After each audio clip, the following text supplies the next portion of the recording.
ragadakana mo shekle brente ragadakana masalarabo taragadana mantelebe. Hallelujah. स्तुति आराधना महिमा प्रशंसा तारीफ जय जयकार। स्तुति आराधना महिमा प्रशंसा तारीफ जय जयकार। स्तुति के सिंहासन पर विराजमान प्रभु, विराजमान प्रभु, विराजमान प्रभु, आपकी महिमा हो, आपकी महिमा हो, आपकी महिमा हो। राजाओं के राजा आपकी महिमा हो। रे बेन टेले रे गेडे गेने मेन टेले रबो नमा शेक ले ब्रेन टे रगडगना मान तला रगडगना मा। Hallelujah. Rananama shekelegede antero nama sakla brantara gadaganamon cholorobo. Hallelujah. प्रभु आपकी स्तुति आराधना महिमा प्रशंसा तारीफ हो जय जयकार हो। प्रभु आपकी स्तुति आराधना महिमा प्रशंसा तारीफ जय जयकार हो। स्तुति आराधना महिमा प्रशंसा तारीफ जय जयकार हो। राजाओं के राजा आपका धन्यवाद, प्रभु के प्रभु आपका धन्यवाद, प्रभु के प्रभु आपका धन्यवाद। Hallelujah hallelujah hallelujah hallelujah.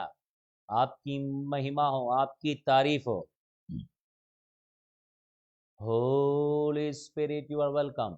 परम प्रिय पवित्र आत्मा, आप इस जगह पर नियंत्रण ले, हम सबकी जिंदगी में आप नियंत्रण ले। हालेलुया। रे बेंटे रगडकनमो सोप्लो रो रो बाबा बाबा बालाबा। Hallelujah, hallelujah. Rianta ragadagana mo shoklo brontoro bona mama ma shakla branta ragadagana mo shekle brendele re bona ma shahalala bo raba namashi alaba. Hallelujah. Oh धन्यवाद धन्यवाद धन्यवाद धन्यवाद। ओ राजाओं के राजा आपका शुक्रिया।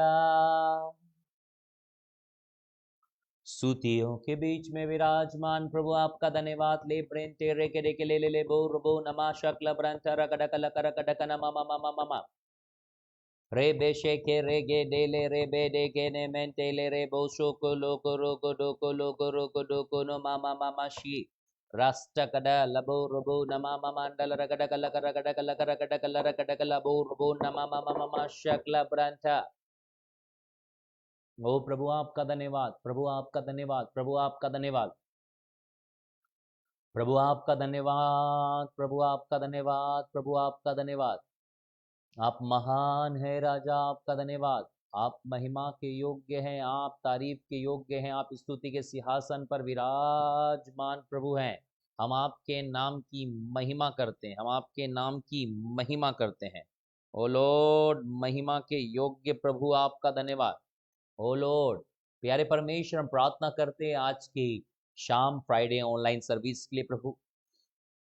जितने भी भाई और बहन प्रभु इस सभा में जुड़े हैं, हर एक पर आपका पवित्र आत्मा उतरने पाए, हर एक व्यक्ति आपकी महिमा को देखने पाए, वे चंगाइयां छुटकारे आश्चर्य कर्म को देखने पाए। ओ वेलकम होली स्पिरिट ले ब्रो चो रोगडो लबा बबा रहना माशेखे। हर एक आपकी महिमा से भर जाए, आपके अभिषेक से भर जाए। ओ राबाशा लक्रा बाबो शेकले ब्रेंटे रे रे अंचला रबा लबा रबा नमा शेकले। प्रभु हर एक को आप अभिषेक करें, हर एक पर अपनी सामर्थ को ढेलें प्रभु, हर एक पर आपकी महिमा उतरने पाए।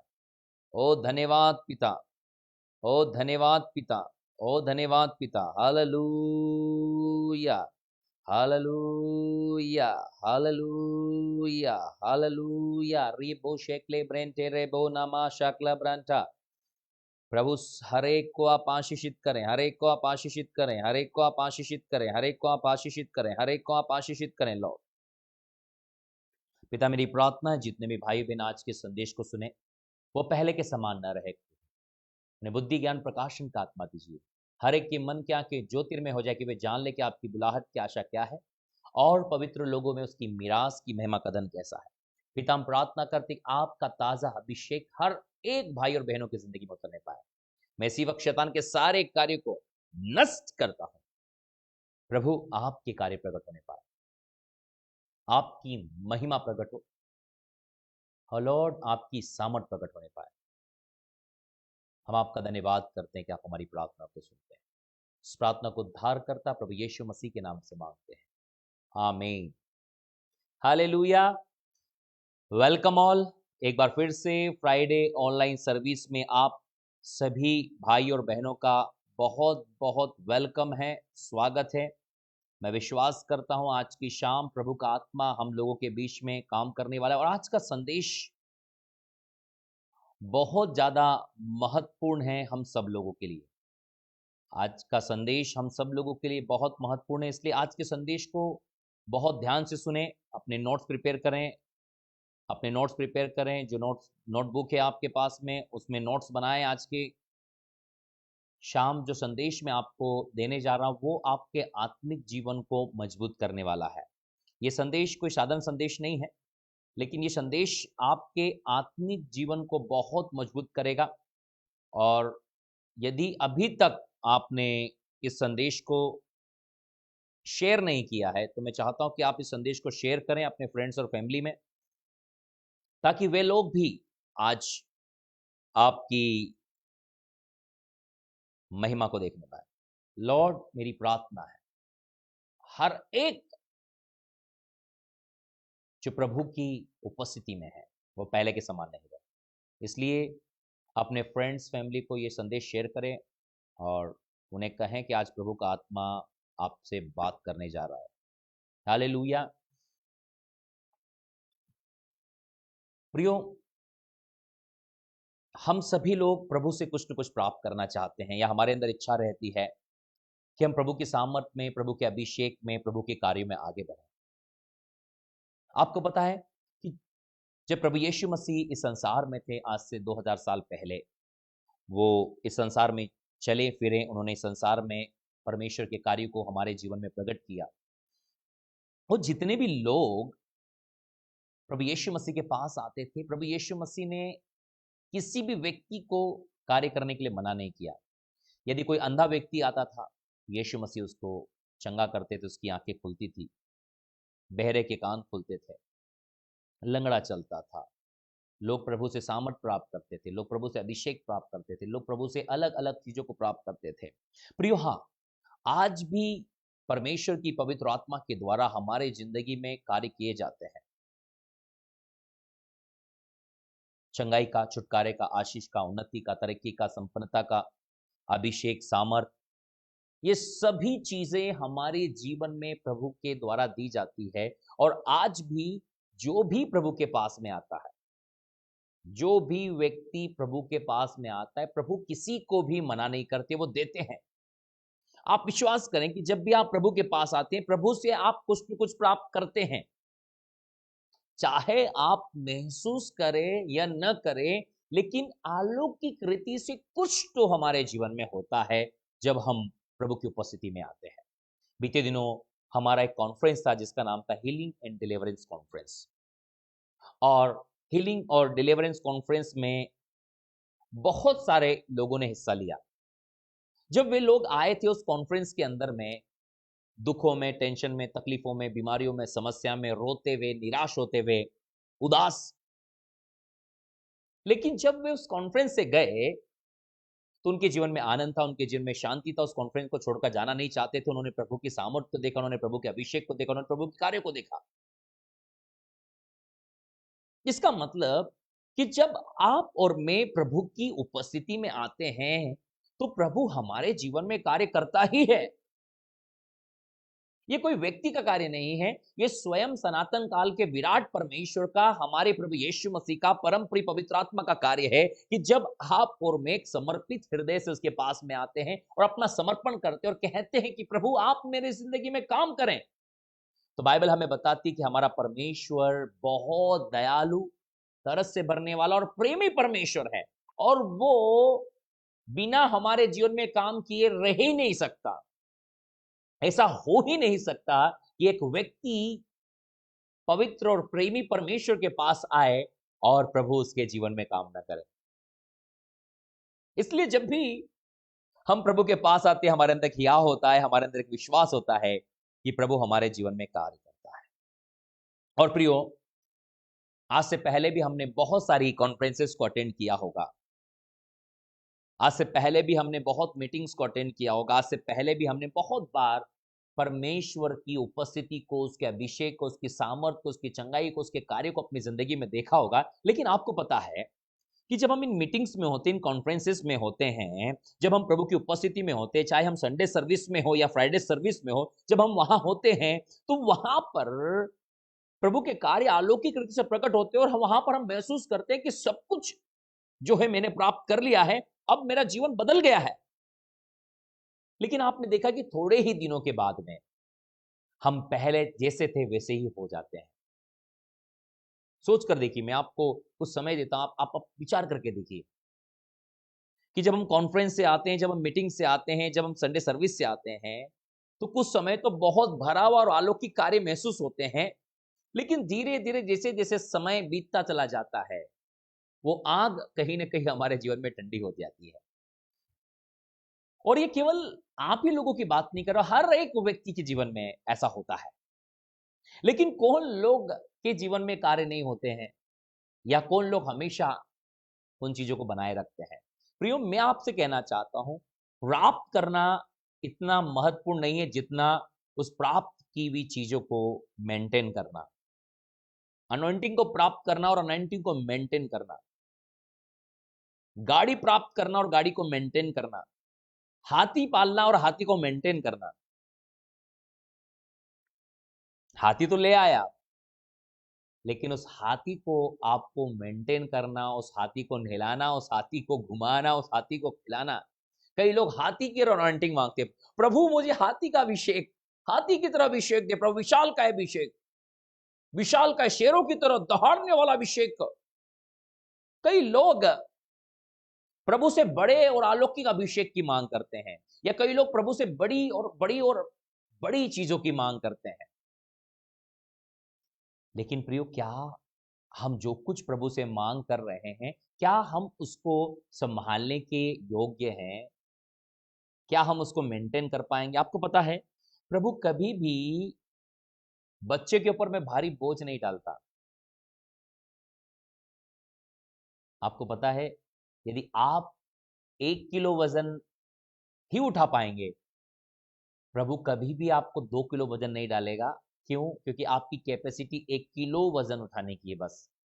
कई लोग प्रभु के पास आते हैं और उनकी कैपेसिटी नहीं होती कि वो 2 किलो वजन को उठा पाए, और प्रभु से 2 किलो वजन मांगने की कोशिश करते हैं। तो प्रभु आपकी कैपेसिटी को चेक करता है, आपकी योग्यता को चेक करता है कि क्या ये व्यक्ति इतना संभाल पाएगा, क्या ये व्यक्ति इतने कार्य को संभाल पाएगा। इसलिए प्रियो, प्राप्त करने से बढ़कर होता है संभालना। जो चीजों को आप प्राप्त कर रहे हैं, उससे बड़ी बात होती है उन चीजों को संभालना। तो आज मैं आपसे संभालने के विषय में कुछ बातों को करने वाला हूं, और जिन भी लोगों ने आज इस संदेश को सुना, वे अपने जीवन में एक भारी अभिषेक को, प्रभु के द्वारा दी गई चंगाई को, या कुछ भी चीजों को वे लोग संभाल पाएंगे, वे लोग रख पाएंगे। आपको पता है कि जो एक पेड़ होता है, उसमें डालियां होती है, और डालियां यदि पेड़ में बनी नहीं रहती तो फलती नहीं है। यदि फलने के समय में या फलवंत होकर डालियां बोले कि हम तो फल चुकी हैं, हम अलग हो जाएं पेड़ से, तो क्या होगा? वो फल थोड़े दिन में सूख जाएंगे, या झड़ जाएंगे, या गिर जाएंगे। हम बचपन में जिन जगहों पर रहते थे, वहां बहुत आम के पेड़ थे, और मेरे घर में भी लगभग 5 आम के पेड़ थे। बहुत बड़ा पुराना पुराना घर था, और उसके आसपास बहुत सारे बड़े बड़े आम के पेड़ थे। और आपको पता है, गर्मियों के समय में आम के पेड़ों पर बहुत आम लगते हैं। लेकिन गर्मियों में हमारे यहाँ पर बहुत आंधी और तूफान भी आया करते थे। कई बार ऐसा हमने देखा है कि आम के पेड़ में आम बहुत लगे हैं और एक डाली अचानक तेज हवा के कारण टूट जाती है। अब आम लगे हुए हैं, पर डाली जो है उसमें से टूट गई है और लटक गई है आम के पेड़ से नीचे। तो कुछ देर के बाद में, 1-2 दिन के बाद में वो आम जो है वो खराब होने लगते हैं, वो डालियों से नीचे गिरने लगते हैं। उसके पीछे कारण क्या है? क्योंकि वो डाली जो है वो पेड़ से जुड़ी भी नहीं है, और जुड़ी न रहने के कारण में उसके अंदर में पोषण नहीं जा रहा है, और पोषण न जाने के कारण में अब वो फल तो बहुत अच्छे दिखाई दे रहे हैं, बड़े-बड़े दिखाई दे रहे हैं। थोड़े दिन में वो फल जो है वो खराब हो रहे हैं, सूख रहे हैं, झड़ रहे हैं और गिर रहे हैं। सेम वैसे ही हमारे आत्मिक जीवन में होता है कि अब जब जाते हैं कॉन्फ्रेंसेस में, मीटिंग्स में, बड़ी मीटिंग सभाएं अटेंड करते हैं, तो उस समय हम पवित्र आत्मा के अभिषेक में इतना भरे हुए होते हैं, इतना भर जाते हैं कि हम सोचते हैं अब हम बिल्कुल फलवंत हो चुके हैं। लेकिन क्या वही कंडीशन हमारी 1 हफ्ते के बाद में रहती है? 2 हफ्ते के बाद में, 3 हफ्ते के बाद में हम देखते हैं वही जीवन हो गया। जैसे हम पहले थे वैसे ही। उसके पीछे कारण ये है कि हम पहले के जैसे प्रभु की उपस्थिति में नहीं बने हैं। तो आज कुछ बातें मैं आप लोगों को बताऊंगा। दूसरी बात, जब हम इन कॉन्फ्रेंसेस में, मीटिंग्स में होते हैं, तो हम प्रभु के गहरे आग को प्राप्त करते हैं, अभिषेक को प्राप्त करते हैं। बहुत सारे लोग आग महसूस करते हैं, अभिषेक को महसूस करते हैं। लेकिन थोड़े दिनों बाद हम देखते हैं वो आग जो है वो ठंडी क्यों हो जाती है? इसके लिए आपको चूल्हे के पास जाना होगा। इसके लिए आपको आग की भट्टी के पास जाना होगा। आपने देखा है कि आग की भट्टी में जो भटियारा है वो लगातार लकड़ी को लगाता रहता है। यदि आप उस आग की भट्टी में लकड़ी लगाना बंद कर देंगे, तो जो लकड़ी है वो कुछ ही देर के बाद में 10-15 मिनट के बाद वो लकड़ियां बुझ जाएगी, और आप देखेंगे थोड़ी देर के बाद वो आग जो है वो राख बन जाएगी। लेकिन यदि उसके अंदर आप लगातार लकड़ी को लगाते रहेंगे, तो आग जो है लगातार जलती रहेगी। इन कॉन्फ्रेंसेस में हम देखते हैं कि हमारा जो आग का भट्टा है वो बहुत तेज धधकने लगता है। इन सभाओं के द्वारा हमारा विश्वास पुष्ट हो जाता है। इन मीटिंग्स के द्वारा हमारा विश्वास बहुत अलौकिक रीति पर पहुंच जाता है। लेकिन जैसे ही हम घर पे आते हैं, तो हम लकड़ियां लगाने का काम धीरे धीरे कम कर देते हैं। 1, 2, 3 लकड़ी, बहुत ज्यादा लकड़ी लगाई हमने, फिर धीरे धीरे संसार के कामों में व्यस्त होने के कारण हम 1-1 लकड़ी, 2-2 लकड़ी कम करते जा रहे हैं, और आखिरी में हम देखते हैं कि हम एक समय में लकड़ियां लगाना बंद कर देते हैं, और वो आग जो है वो धीरे धीरे बुझ जाती है, और आग के जगह बस केवल और केवल राख होती है। हमें प्रभु में बने रहना है प्रिय।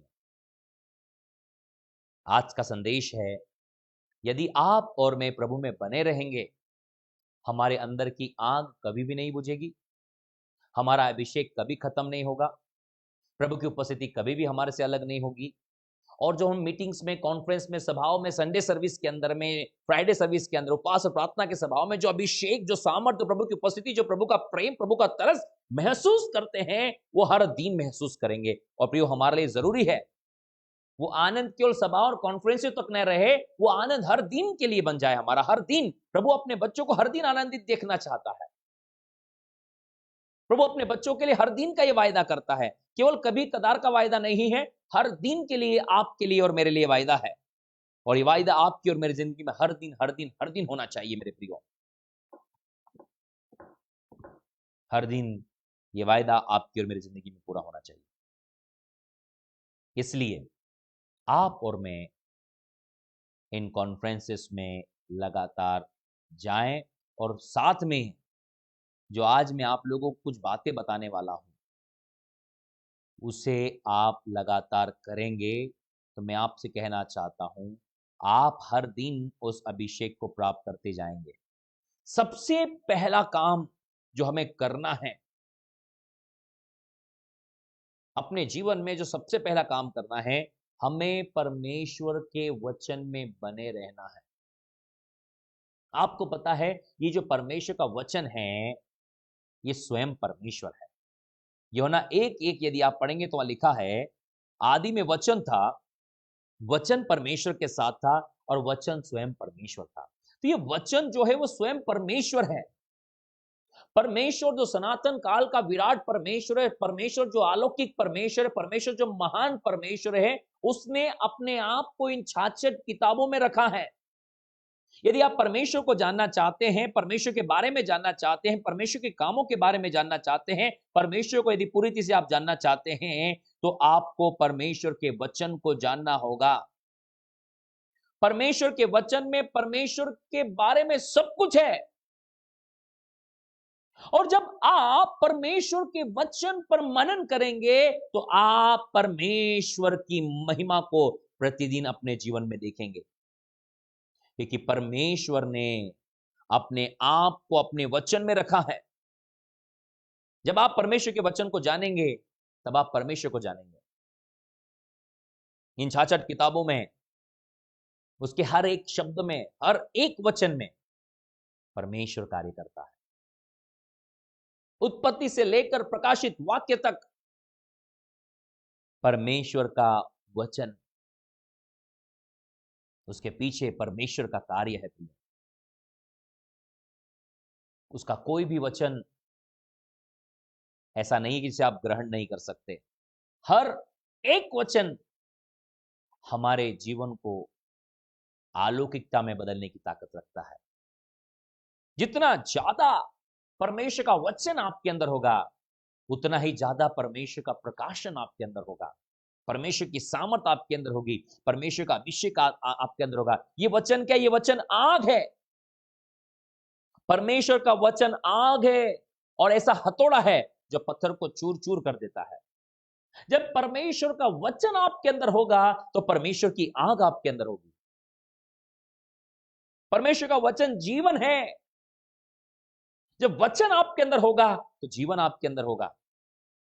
परमेश्वर का वचन चंगा करने वाला है। जब वचन आपके अंदर होगा, चंगाई आपके अंदर होगी। परमेश्वर का वचन छुटकारा देने वाला है। जब वचन आपके अंदर होगा, छुटकारा आपके अंदर होगा। हमने नेक्स्ट कॉन्फ्रेंस के लिए लोगों से कहा है, जिन लोगों ने पूरे परमेश्वर के वचन को नहीं पढ़ा है, उत्पत्ति से लेकर प्रकाशित वाक्य तक, उन लोगों को एंट्री नहीं देना है, क्योंकि उन्होंने परमेश्वर के वचन को महत्व नहीं दिया है। तो ये कॉन्फ्रेंसेस उन लोगों के कोई काम की नहीं है, क्योंकि वे यदि परमेश्वर के वचन का आदर नहीं करते तो वे परमेश्वर का आदर भी नहीं कर सकते। हमारी कोशिश है कि यदि वे परमेश्वर के वचन को जानेंगे, परमेश्वर के वचन का आदर करेंगे और परमेश्वर के वचन में बने रहेंगे, तो वो बहुत सा फल लेकर आएंगे। और यही बात प्रभु यीशु मसीह अपने चेलों को सिखा रहा था। यूहन्ना रचित सुसमाचार उसके 15वां अध्याय 7 पद में देखिए क्या लिखा है भाई।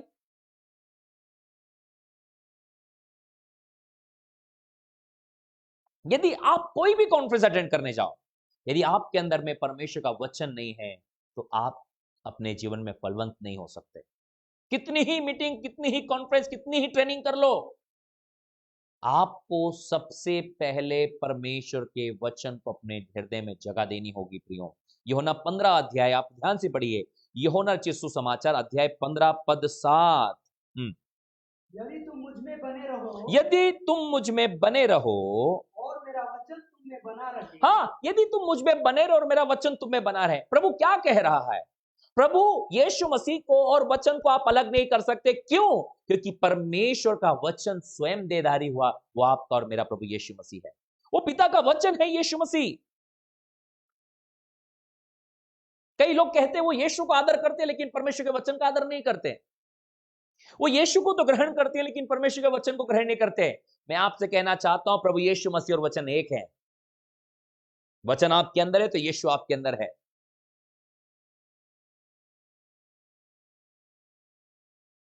आपको परमेश्वर के वचन में बना रहना पड़ेगा। इसीलिए आपको यूहन्ना 15 अध्याय के 7 पद को पढ़ना है। क्या होगा? यदि तुम मुझ में बने रहो, यदि तुम मुझ में बने रहो और मेरा वचन तुम में बना मेरा रहे, वचन तुम्हारे अंदर बना रहे, जो चाहो मांगो, जो चाहो मांगो, और वह तुम्हारे लिए हो जाएगा। प्रियो, वचन के अंदर इतनी सामर्थ्य यदि आपके अंदर में परमेश्वर का वचन बना रहेगा तो आप जो चाहो मांगो तुम्हारे लिए हो जाएगा। आप क्यों परेशान है, आप क्यों हताश है, आप क्यों निराश है, आप क्यों रो रहे हैं और क्यों भाग रहे हैं? आप परमेश्वर के वचन को पढ़ना शुरू कीजिए। आप वचन पढ़ें, आप प्रार्थना करें, आप वचन पढ़ें, आप प्रार्थना करें, वचन पढ़े प्रार्थना करें, वचन पढ़े प्रार्थना करें, वचन पढ़े प्रार्थना करें। जैसे ही आप वचन पढ़ेंगे प्रार्थना करेंगे, वचन पढ़ेंगे प्रार्थना करेंगे, वचन पढ़ेंगे प्रार्थना करेंगे, और ये वचन आपके अंदर में प्रकाशन के रूप में प्रकट हो जाएगा। ये आपकी आंखों को ज्योतिर्मय कर देगा। आप अभी जो बातें नहीं देख पा रहे हैं, परमेश्वर का वचन आपकी आंखों में ज्योति ले आएगा और आप देखना शुरू करेंगे उन बातों को जो आप अभी नहीं जानते, उन बातों को जो आप नहीं देखते, वो बातें आपके जीवन में प्रकट करेगा। यीशुआ कहता है, यदि मेरा वचन तुम्हें बना रहे तो जो चाहो मांगो वो तुम्हारे लिए हो जाएगा। आप बिना वचन को लिए प्रार्थना कर रहे हैं, बिना वचन की जानकारी के प्रार्थना कर रहे हैं, बिना वचन का आदर किए प्रार्थना कर रहे हैं, इसलिए इतने सालों से आप संघर्ष कर रहे हैं। आज मैं कहना चाहता हूं, परमेश्वर के वचन को लीजिए अपने हृदय में। यह वचन आपके अंदर में विश्वास पैदा करेगा, यह वचन आपके अंदर में अलौकिक कार्य को प्रकट करेगा। आपको पता है, विश्वास सुनने से, सुनना मसीह के वचन से होता है। बिना वचन के आपके अंदर विश्वास नहीं हो सकता। हमें बहुत सारे लोग मिलते हो, कहते विश्वास तो बहुत करते हैं, लेकिन परमेश्वर के वचन को अपने हृदय में जगह नहीं देते। अरे ये वचन ही में ही तो विश्वास छिपा है। जब इन वचनों को पढ़ोगे आपका विश्वास बढ़ जाएगा, और जब विश्वास बढ़ जाएगा, बाइबल कहती विश्वास करने वालों के लिए सब कुछ संभव है। आपके लिए सारी बातें संभव होगी। इसलिए आज पहला पॉइंट डालिए, हमें परमेश्वर के वचन में बने रहना है। ये कॉन्फ्रेंसेस के बाद में पहला पॉइंट डालिए। ये कॉन्फ्रेंस आप यूं ही खाली मत जाने दीजिए। इस कॉन्फ्रेंस के माध्यम से पहला पॉइंट डालिए, मुझे परमेश्वर के वचन में बने रहना है। क्या करना है? परमेश्वर के वचन में बने रहना है। आपको पता है, जब इज़राइल मिस्र की गुलामी था और मिस्र की गुलामी से जब बाहर निकल कर आया, तो परमेश्वर ने इज़राइली लोगों को आज्ञा दिया। क्या आज्ञा दिया? कि तुम्हारे हृदयों में मेरा वचन बना रहे। इस वचन से न तो दाहिने न तो बाएं मुड़ना।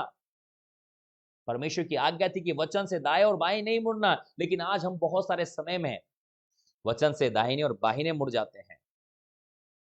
मैं आपसे कहना चाहता हूं, परमेश्वर के वचन को पढ़ना शुरू करें, परमेश्वर के वचन पर मनन करना शुरू करें, परमेश्वर के वचन को अपने हृदय में जगह दें। तभी आप अपने अंदर की आग को बनाए रखेंगे। यदि आपके अंदर में परमेश्वर का वचन नहीं है, थोड़े ही दिनों में वो आग बुझ जाएगी और आप जैसे पहले थे वैसे ही हो जाएंगे। यदि आज से आप परमेश्वर के वचन को पढ़ना और उसके अनुसार जीवन को चलाना शुरू करेंगे, थोड़ा थोड़ा समय निकालकर आपके घर में स्पीकर्स हैं, मोबाइल से कनेक्ट करके घर में वचन चलाइए, कानों में हेडफोन लगाकर वचन सुनिए, मोबाइल पर चलाइए, घर में खाना बनाते हुए वचन चलने दीजिए, झाड़ू लगाते हुए, पोछा लगाते हुए बहनों वचन को चलाइए। जब आप सफर में हो, कानों में हेडफोन लगाकर परमेश्वर के वचन को सुनिए। जब आप इन कार्यों को करोगे, जब अपने घर में वचन को चलेंगे, ये वचन केवल कानों में नहीं, कानों से आपके विचारों में चलना शुरू होंगे, और जब विचारों से ऊपर उठेंगे, अलौकिक कार्य प्रकट होना शुरू होंगे। परमेश्वर ने क्या आज्ञा दिया था इजरायली लोगों को? व्यवस्था विवरण 28 अध्याय 1 और 2 पद को देखिए। व्यवस्था विवरण 28वां अध्याय पद 1 और 2 को देखेंगे तो कुछ बातें जो है वो आपको समझ में आने वाली है। यदि तू अपने परमेश्वर यहोवा की सब आज्ञाएं वचन को जो मैं आज तुझे सुनाता हूँ, जो आज मैं तुझे सुनाता हूँ, चौकसी से पूरी करने को चित्त लगाकर उसकी सुने, चौकसी से पूरी करने को चित्त लगाकर उसकी सुने, तो वह तुझे पृथ्वी की सब जातियों में श्रेष्ठ करेगा। प्रिय, आपको पता है, यदि आप और मैं वचन को ध्यान से सुने और वचन के अनुसार कार्य करना शुरू करें, तो परमेश्वर का वायदा है कि वो आपको सर्वश्रेष्ठ बनाएगा, आप अपने घर में, आपके परिवार में, आपके रिश्तेदार में, आपके मोहल्ले में सर्वश्रेष्ठ व्यक्ति होंगे। आप अपनी नौकरी में, आप अपने व्यवसाय में, आप अपने जीवन के हर एक क्षेत्रों में सर्वश्रेष्ठ व्यक्ति होंगे। ये परमेश्वर का वायदा है। क्या आप अपने घर में, परिवार में, अपने आत्मिक अधिकार क्षेत्र में, अपनी नौकरी, अपने व्यवसाय, अपने कार्य क्षेत्रों में संघर्ष कर रहे हैं? मैं आपसे कहना चाहता हूं, परमेश्वर ने आपको संघर्ष करने के लिए नहीं, लेकिन सर्वश्रेष्ठ होने के लिए बुलाया है। आपको नंबर 1 होने के लिए बुलाया है। लेकिन प्रियो, वचन की जानकारी न होने के कारण, वचन के बारे में न जानने के कारण में प्रियो आज क्या समस्या हो रही पता है आपको? वचन के बारे में जानकारी न होने के कारण आज जो है हम लोग केवल एक नॉर्मल जीवन बिता रहे हैं। लेकिन जिन लोगों को ये वचन पता है, जिन लोग ये वचन की जानकारी रखते हैं, जो लोग वचन की जानकारी रखते हैं, आज वे लोग एक सर्वश्रेष्ठ जीवन को बिता रहे हैं।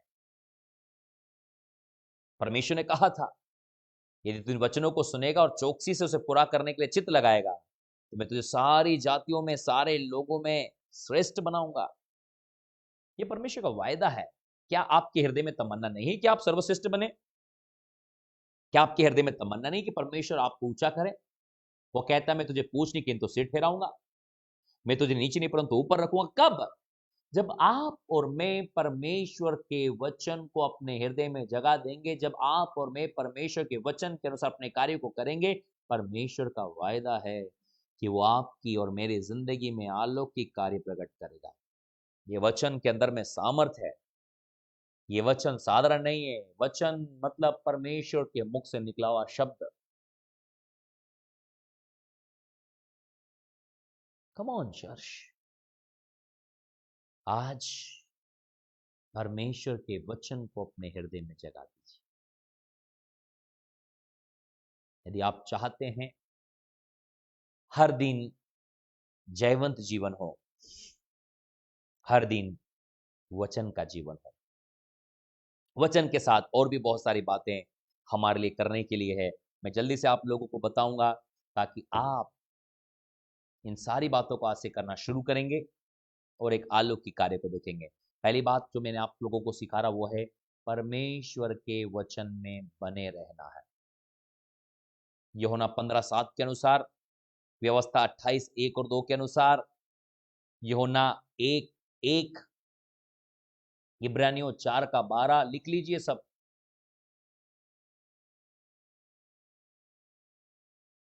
यशायाह 31:21, ये सब वचनों को आप लिखिए। ये वचन आपकी जिंदगी को बदल देंगे।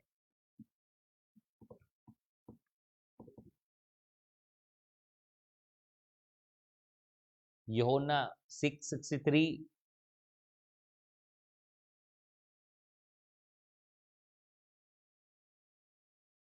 ये सब वचन को आप लिखें, पढ़ें, मनन करें। रोमियो 10:17, ये सब लिखें और उस पर मनन करें। दूसरी बात, वचन के साथ हमें प्रार्थना करना बहुत जरूरी है। वचन के साथ प्रार्थना करना, प्रार्थना के साथ वचन, वचन के साथ प्रार्थना। प्रार्थना और वचन को एक दूसरे से अलग नहीं किया जा सकता। ये प्रार्थना है, ये वचन है, और ये दोनों आपस में जुड़े हुए हैं। प्रार्थना और वचन ये दोनों आपस में एक हैं, ये जुड़े हुए हैं। इन दोनों को अलग नहीं किया जा सकता। प्रार्थना और वचन एक दूसरे से जुड़े हुए हैं मेरे प्रियो। जब आप और मैं प्रार्थना और वचन को एक साथ महत्व देते हैं, परमेश्वर हमारी जिंदगी में अलौकिक कार्य करता है। परमेश्वर आपको और मुझको प्रार्थना करने के लिए अपने पास बुलाता है। प्रार्थना करना मतलब परमेश्वर से प्रार्थना, परमेश्वर से बात करना। प्रार्थना करना मतलब अपने हृदय को परमेश्वर के सामने उधेलना। बाइबल बताती है, जब आप और मैं प्रार्थना करते हैं, परमेश्वर आपकी और मेरी प्रार्थनाओं को सुनता और उत्तर देता है। जैसी प्रार्थना समर्पण के साथ हम मीटिंग में, हम कॉन्फ्रेंस में, हम संडे सर्विस में, इन सारी समय में हम करते हैं, वैसी ही प्रार्थना हमें प्रतिदिन अपने घर में भी करनी है। आपको पता है, जब मीटिंग्स होती है, कॉन्फ्रेंस होती है, संडे सर्विस होती है, उपवास और प्रार्थना का समय होता है, हम कितनी लगन से, कितनी शिद्दत के साथ अपने हृदय की गहराई से परमेश्वर को पुकारते हैं। सोच कर देखिए, 5 मिनट का वक्त देता हूं मुझे आपको। सोच कर देखिए, आप रोक कर, आप हाथ उठाकर, आप घुटने टेक कर पूरे दिल की गहराई से परमेश्वर को पुकारते हैं। क्या ये बातें केवल कॉन्फ्रेंस तक सीमित है? क्या ये बातें केवल संडे सर्विस तक सीमित है? सोच कर देखिए कि जब आप पूरे हृदय की गहराई से प्रभु को पुकारते हैं और प्रभु के स्पर्श को महसूस करते हैं, आपको ऐसा लगता है कि आपके अंदर कुछ हो गया है। और वही काम यदि आप घर पे भी करेंगे, क्या वो परमेश्वर आपके घर में नहीं है? हाँ, वही काम आपके घर में भी है। आपको कॉन्फ्रेंस से आने के बाद वैसे ही अपने घर में भी प्रार्थनाएं करनी है। वैसे ही जिस प्रकार आप संडे सर्विस में, फ्राइडे सर्विस में, आप मीटिंग्स में जैसी प्रार्थनाओं को आप दिल की गहराई से करते हैं, वैसे ही प्रतिदिन आप कीजिए, प्रतिदिन कीजिए। पहला थिस्सलुनीकियों 5:17 में क्या लिखा है?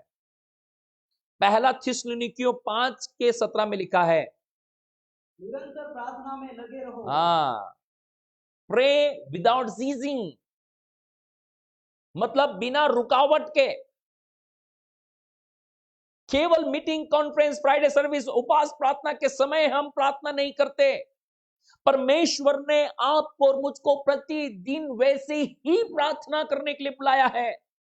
इसलिए लिखा है पहला थिस्सलुनीकियों 5:17 में, प्रे विदाउट सीजिंग, बिना रुकावट के लगातार लगातार आप प्रार्थना करें।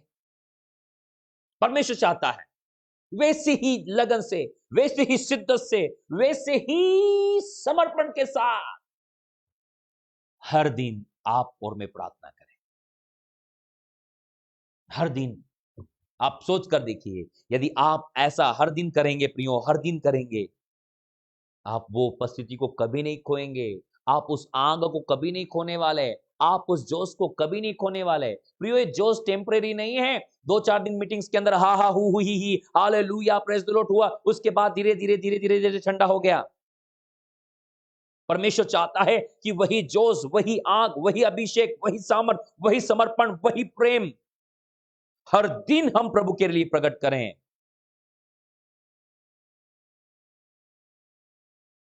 प्रेइंग विदाउट सीजिंग, बिना रुकावट के लगातार प्रार्थना करें, बिना रुकावट के लगातार। जैसी प्रार्थना आप वहां करते थे, वैसी प्रार्थना अपने घरों में करिए। क्यों? कौन रोकता है आपको? अपने आप को अलग कीजिए।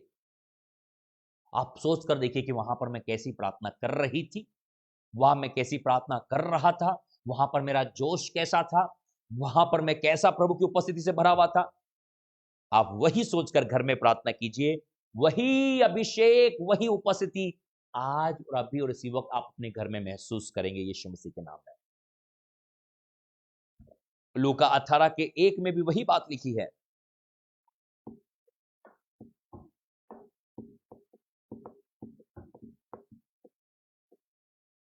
लूका रचित सुसमाचार 18वां अध्याय पद 1, लूक 18:1।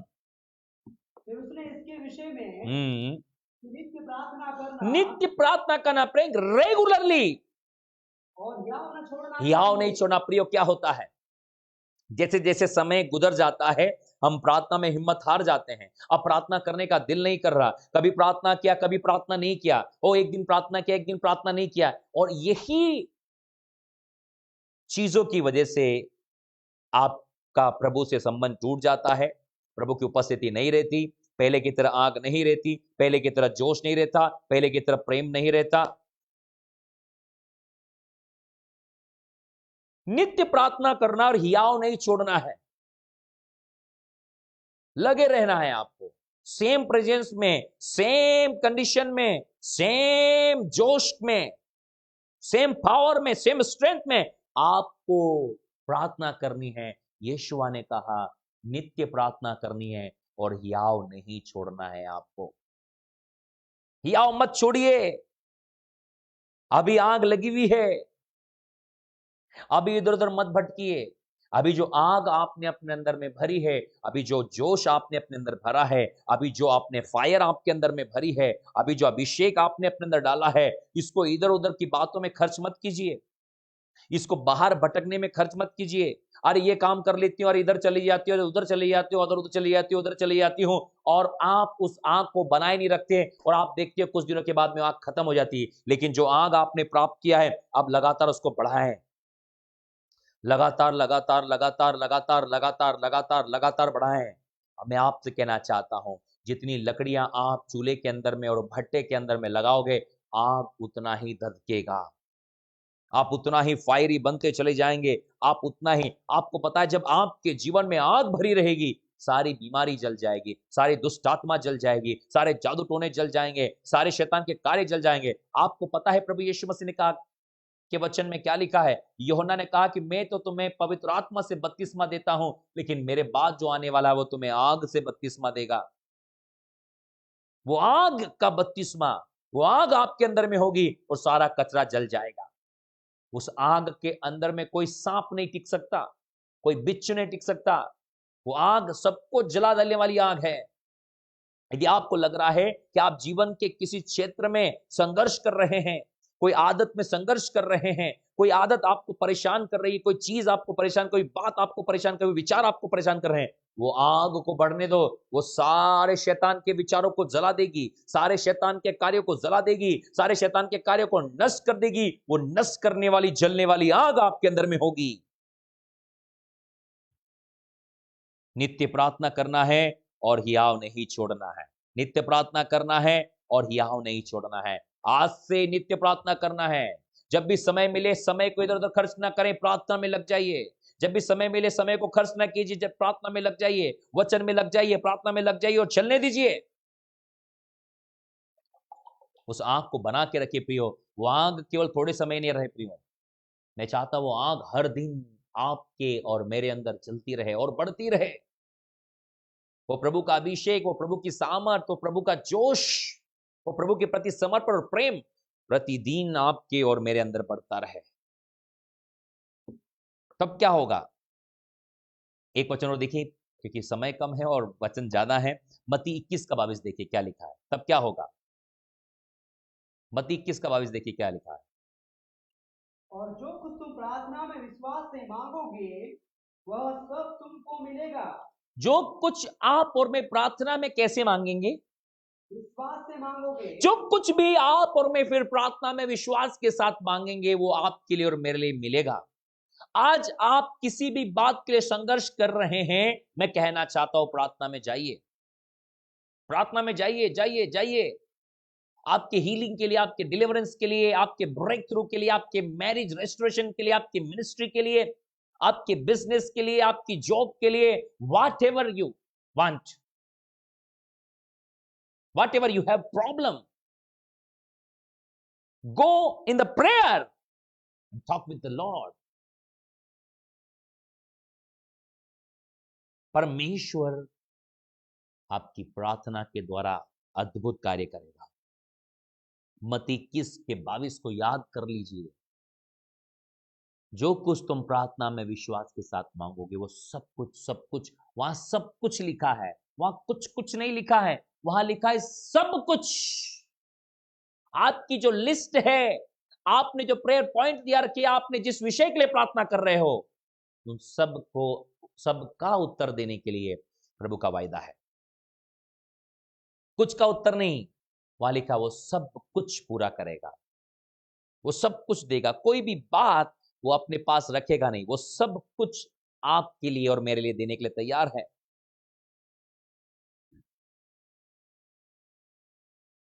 लिखिए, इनको मनन कीजिए, मत्ती 21-22 को पॉइंट आउट कर लीजिए और अपने प्रार्थना के जोश को कम ना होने दीजिए प्रियो। जो इन कॉन्फ्रेंसों के माध्यम से, मीटिंग, संडे सर्विस, उपवास प्रार्थना, इसके माध्यम से जो आपने पाया है, अब उसको बढ़ाने का वक्त है। कम करने का समय नहीं है, उसको बढ़ाना है, उसको बढ़ाना है, मल्टीप्लाई करना उस तोड़े को। प्रभु एक तोड़ा दिया है आपको, एक वरदान दिया है, उसको मल्टीप्लाई करना है, आपको बढ़ाना है, कम नहीं करना है। जब आपसे मेरी मुलाकात हो तो आप मुझे बढ़े हुए मिलना चाहिए, कम नहीं मिलना चाहिए। अरे उस समय तो बहुत अच्छा था, थोड़े दिन के बाद में सब फिनिश हो गया। नहीं, थोड़े दिन के बाद और बढ़ता चला जाए।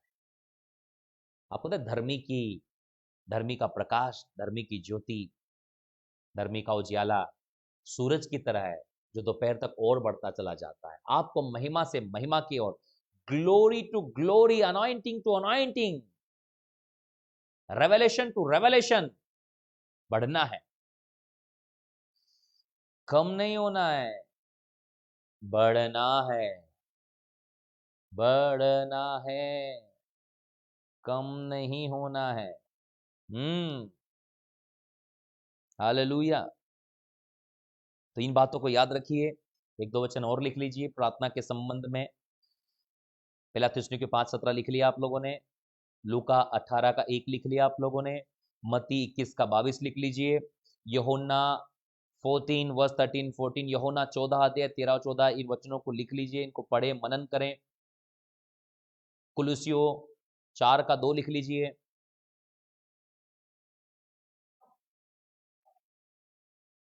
याकूब 5 17 18 वचन लिख लीजिए, लिख लीजिए इन लोगों वचनों को प्रार्थना के संबंध में। यिर्मयाह 33 का 3 लिख लीजिए प्रार्थना के संबंध में। मैं आपको बहुत सारे वर्ड्स दे रहा हूं। यिर्मयाह 33 का 3,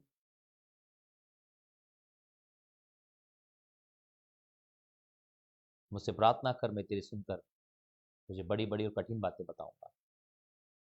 ये सब प्रार्थना के संबंध में है, लिख लीजिए इनको, ये आपके काम आएंगे।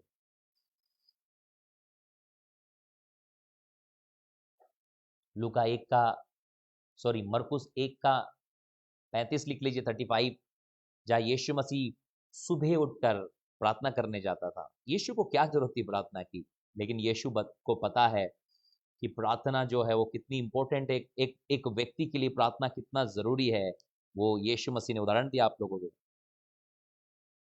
लूका 1 का मरकुस 1 का 35, मरकुस 1 35 135, कितना इंपॉर्टेंट है प्रार्थना करना, यीशु मसीह हमें बता के गया। इब्रानियों 5 का 7, कितना इंपॉर्टेंट है, ये प्रार्थना के विषय में है।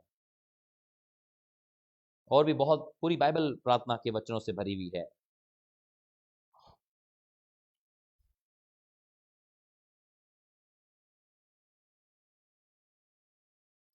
लिख लिया आप लोगों ने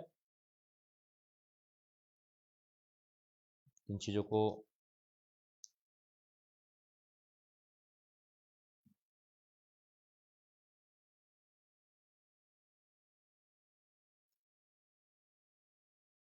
नेक्स्ट जो बताना चाहता हूं, आप कैसे अपने अभिषेक को बनाए रख सकते हैं, कैसे आप प्रभु में बने रह सकते हैं, कैसे आप अलौकिक जीवन में बने रह सकते हैं। पहली बात वचन के द्वारा, दूसरी बात प्रार्थना, तीसरी बात अपनी गवाही में बने रहना। परमेश्वर ने हमें गवाह बनाया है, और कई बार जो गवाही हम देते हैं उन गवाहियों में ही बने नहीं रहते हैं। मीटिंग्स के दौरान हमारे पास बहुत बड़ी बड़ी गवाही रहती है, हमने स्वर्ग देखा, हमने यीशु मसीह को देखा, हमने एंजल्स देखे, हमने हीलिंग पाई, हमने डिलीवरेंस पाई, हमारा ये हुआ, हमारे हुआ, हमारे पास बहुत सारी गवाहियां हैं। लेकिन जैसे ही कॉन्फ्रेंस खत्म होती है, मीटिंग्स खत्म होती है, संडे सर्विस खत्म होती है, और सब चीजें खत्म होती है, ये गवाहियां पता नहीं कहां चले जाती। मैं आश्चर्यचकित हो जाता हूं, ये गवाहियां केवल कॉन्फ्रेंस, संडे सर्विस, उपवास, प्रार्थना के लिए होती है क्या? इसके बाद घर के लिए कोई गवाहियां नहीं होती है? कभी सोचा आपने? स्वर्ग तक लोग देखते हैं, स्वर्गदूतों को देखते हैं, और बहुत सारी बातें देखते हैं, तो बस कॉन्फ्रेंस में ही दिखता है, ये घर में नहीं दिखता। क्या प्रभु ने बोला कि घर में नहीं दिखाऊंगा इन चीजों को? मेरा प्रश्न है, क्या घर में नहीं दिखाएगा? लोग अपनी गवाहियों में क्यों बने नहीं रहते हैं? तीसरी बात, अपनी गवाही में बने रहना है आपको। अपनी गवाही को खराब नहीं करना है अपने लोगों के सामने। यीशु की गवाही, यीशु ने अपनी गवाही कभी नहीं खराब करी। यूहन्ना बपतिस्मा देने वाला यीशु की गवाही देने के लिए आया। पौलुस बाइबल भरी पड़ी है, परमेश्वर के लोगों की गवाहियों से उन्होंने अपनी गवाहियों को बना के रखा। तो हम क्यों अपनी गवाही को बना के नहीं रखते? प्रेरितों के प्रेरित काम 1:8 में प्रभु ने हमें क्या बनने के लिए बुलाया? वो मेरे गवाह होंगे। प्रेरित काम 1:8 पढ़िए।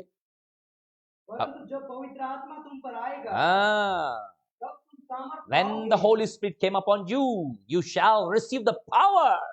और यरूशलेम हाँ और सारे यहूदिया हाँ और सामरिया में और पृथ्वी की छोर तक and the मेरे end गवाह of the earth, मेरे गवाह होंगे। हाँ, you shall my witnesses. तुम मेरे गवाह होंगे, तुम मेरे गवाह ठहरोगे। प्रभु का ये वायदा है कि जब आपकी और मेरे जिंदगी में परमेश्वर का पवित्र आत्मा आता है, उसी दिन आप और मैं प्रभु यीशु मसीह के गवाह बन जाते हैं। हमें अपनी गवाही में बने रहना है और उन गवाहियों में भी जो कार्य प्रभु ने हमारी जिंदगी में किए हैं, अपनी चंगाई की गवाही में बने रहना है, छुटकारे की गवाही में बने, अपने अभिषेक की गवाही में, अपनी स्वर्गीय गवाहियों में बने रहना है कि कैसे मैं उसको मेंटेन कर सकता हूं। कल ही हमने गवाही दिया और आज हमारी गवाही खराब हो गई। कल हमने चंगाई की गवाही दी, आज हम बीमार हैं। कल हम स्वर्ग की गवाही दे रहे थे, आज हम भूतों के बारे में बता रहे हैं। क्या आप समझ पा रहे हो? अगला पॉइंट है, हमें अपनी गवाही में बने रहना है। Listen carefully people of God, क्या आप और मैं अपनी गवाहियों में बने हैं? मीटिंग्स में, कॉन्फ्रेंस में, संडे सर्विस में, रेगुलर सर्विस में, उपवास और प्रार्थना की सभाओं में, आराधना की सभाओं में हम बड़ी बड़ी गवाहियों को जाकर देते हैं, लेकिन क्या वे गवाहियां हमारे जीवन में बनी रहती है? मैं कहना चाहता हूं, वे गवाहियां बनी रहना चाहिए। आप यदि स्वर्ग की गवाही देने आए, मेरी प्रार्थना है आप हर दिन स्वर्ग देखें। यदि आप चंगाई की गवाही दे रहे हैं तो हर दिन आपकी जिंदगी में चंगाई दिखाई दे। यदि आप आशीषों की गवाही देना है तो हर दिन आपको उन आशीषों में चलना है। मेरे प्रियो, अपनी गवाही में बने रहना है, क्योंकि पवित्र आत्मा इसलिए तो आपकी जिंदगी में आया है ताकि आप उसके गवाह बन जाएं। आप और मैं यीशुआ के गवाह हैं। आप साधारण व्यक्ति थोड़ी हैं, आप उसके गवाह हैं। और आपकी गवाही आपके घर में, आपके परिवार में, आपकी कॉन्फ्रेंस में, आपकी मीटिंग्स में, आपके लोगों में, आपकी कलीसिया में बनी रहे। किसी भी रीति से आपकी गवाही खराब नहीं होना चाहिए। कई लोग बोलते हैं वहां तो बहुत जोश था, आने के बाद सारा जोश ठंडा हो गया। कई लोग बोलते हैं अरे रेंदो अभी 4-6 दिन के बाद देखना, 1-2 हफ्ते के बाद देखना, सब खत्म मिलेगा। क्या लोग हमारे बारे में ऐसा सोचते हैं? वो हमारे बारे में ऐसा इसलिए सोचते प्रियो क्योंकि हम ऐसे रहते हैं। लोगों के नजरिए को बदलने का हमारा काम है। कई बार जब लोग हमारे बारे में ऐसा बोलते हैं कि अब देखते हैं 2-4-8 दिन के बाद, हमें उस समय बहुत बुरा लगता है। लेकिन मैं आपसे कहना चाहता हूं, लोगों को ऐसा बोलने का मौका किसने दिया? क्यों बुरा लगता है आपको जब लोग आपके बारे में ऐसा बोलते हैं? आप क्यों झगड़ा करने लगते हैं उनसे? क्यों उनको बुरा भला बोलते हो? सच तो बोल रहे हैं, क्योंकि पिछली बार भी तो उन्होंने हमको यही काम करते देखा था। 8 दिन पहले पिछली मीटिंग में, पिछले समय में वही काम तो आपने किया। आप अपनी गवाही में बने नहीं रहे। जब कोई व्यक्ति बोलता रहे देखते हैं 4 दिन के बाद में, 8 दिन के बाद में, तो आप उससे झगड़ा क्यों करते हो? आप उसको बोलकर मत बताइए ना, आप अपनी गवाही को बना के रखिए उसके सामने। मैं बोलूंगा नहीं, मैं करके दिखाऊंगा। नहीं, पर हमको तो लड़ना है उससे। तुमने हमारे बारे में ऐसा क्यों बोल दिया? सच तो बोला है, क्यों दुख होता है आपको? अरे सच सुनने में क्यों डर लगता है?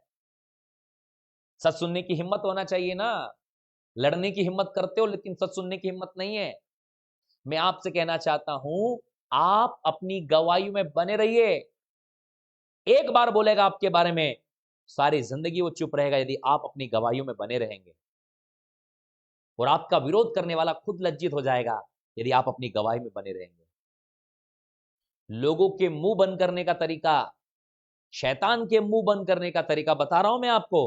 आप अपनी गवाही में बने रहेंगे, आपके सारे विरोधी लज्जित हो जाएंगे। आपका सबसे बड़ा विरोधी शैतान भी लज्जित हो जाएगा जब आप अपनी गवाही में बने रहेंगे। यीशु अपनी गवाही में बना रहा आखिरी तक, उसके सारे विरोधी लज्जित हो गए। पौलुस अपनी गवाही में बना रहा, उसके सारे विरोधी लज्जित हो गए। चेले अपनी गवाही में बने, उसके सारे विरोधी लज्जित हो गए। ये अपनी गवाही के लिए लड़ने के लिए नहीं गए, इन्होंने अपने कामों को दिखाया और लोग लज्जित हुए। आप लोगों से लड़ने क्यों जा रहे हो? जब लोग आपके बारे में कहते हैं तो आप अपने जीवन को गवाह बनाइए। आपको लड़ने की जरूरत नहीं है, वो खुद लज्जित हो जाएंगे कि मैंने किसके बारे में निंदा की और किसके बारे में कहा। कोई आपके बारे में कहता, आपकी गवाही के बारे में कहता है, अपनी गवाही में बने रहिए इससे पहले कि आप लड़ने जाएं।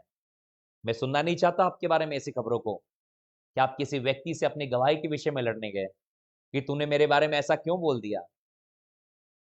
उसने आपको करते हुए देखा होगा या कुछ दिन बाद वो आपको करता हुआ देखने वाला है, इसलिए उसने बताया कि हर बार तो ये बहन ऐसी करती है। आपके परिवार के लोग भी तो ये बोलते हैं, हर बार ये कॉन्फ्रेंस में जाती है, हर बार ये मीटिंग्स में जाती है, हर बार संडे सर्विस में जाती है, हर बार उपवास प्रार्थना में जाती है, हर बार आराधना में जाती है, 2-4-8 दिन ठीक रहती है, 2-4-8 दिन ठीक रहता है, उसके बाद ये वैसे ही हो जाता है। तो ये बोलने का मौका किसने दिया? यदि आपकी पत्नी आपको बोल रही थी, बोलने का मौका किसने दिया? आपका पति आपके बारे में बोला, बोलने का मौका किसने दिया? आपके पापा मम्मी, आपके रिश्तेदार, आपके अड़ोसी पड़ोसी और आपके जिनके साथ आप रहते हो, उन्हें बोलने का मौका किसने दिया? ये मेरा प्रश्न है आपसे, बताइए ना। प्रियो, जब तक हम अपनी जिंदगी से बोलने का मौका नहीं देते, कोई भी व्यक्ति आपके और मेरे विरोध में बोलने के लिए खड़ा नहीं हो सकता।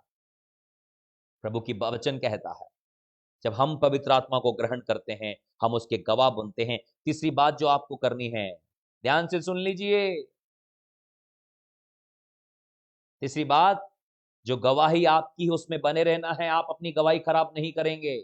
हमने उस बार तो गवाही दी, प्रभु का धन्यवाद, हमने नशा छोड़ दिया है, 8-15 दिन के बाद फिर नशा चल रहा है। हमने व्यभिचार छोड़ दिया है, 8-15 दिन के अंदर व्यभिचार चल रहा है। हमने तंबाकू छोड़ दिया है, हमने बीड़ी छोड़ दी है, हमने सिगरेट छोड़ दिया है, 8-15 दिन के बाद वही चल रहा है। Listen carefully people of God, शैतान कोशिश करेगा उन चीजों को आपकी जिंदगी में डालने के लिए, लेकिन आप अपनी गवाही में बने रहिए। आपने कहा है कि मैंने यीशु के नाम से गवाही दी है। केवल आपका नाम नहीं खराब होता, आप और मैं अपने जीवन से प्रभु यीशु के नाम को भी खराब करते हैं। अन्य जातियों में हम परमेश्वर के नाम की निंदा होती है हमारे कामों के कारण में। आपने कहना, चाहे जो मर्जी हो जाए, मैं अपनी गवाही में बने रहूंगा।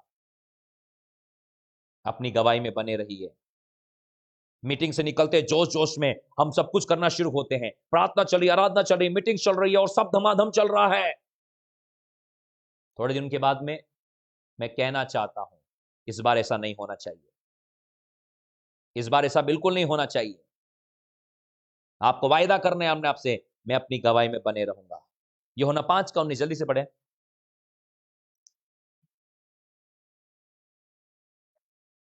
इस पर यीशु ने उनसे कहा, मैं तुमसे सच सच कहता हूँ, मैं तुमसे सच सच कहता हूं, पुत्र आपसे कुछ नहीं कर सकता। सुनिए, यूहन्ना 5:19 बोलिए, यूहन्ना 5:19, यूहन्ना 5:19, जॉन 5:19। जॉन 5:19। हाँ, पढ़िए फिर से। इस पर यीशु ने उनसे कहा, हाँ, मैं तुमसे सच सच कहता हूँ, मैं तुमसे सच सच कहता हूं, पुत्र आपसे कुछ नहीं कर सकता, पुत्र आपसे कुछ नहीं कर सकता, केवल वह जो पिता को करते देखता है, केवल वह जो पिता को करते देखता है। क्योंकि जिन जिन कामों को वह करता है, हाँ, उन्हें पुत्र भी उसी रीति से करता है। उन्हें पुत्र भी उसी रीति से करता है। हालेलुया। प्रियो, मैं कहना चाहता हूं कि आप और मैं अपनी गवाही में बने रहें। प्रियो, परमेश्वर का वचन हमें सिखाता है कि आप और मैं परमेश्वर के गवाह हैं। जो कामों को प्रभु यीशु मसीह ने किया, उसने पुत्र को भी वैसे ही किया। देखिए, एक वचन में और आपको बताना चाहता हूं।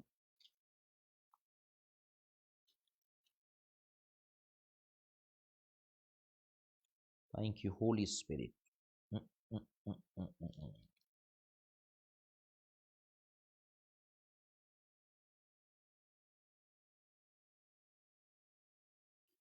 31-32 देखिए।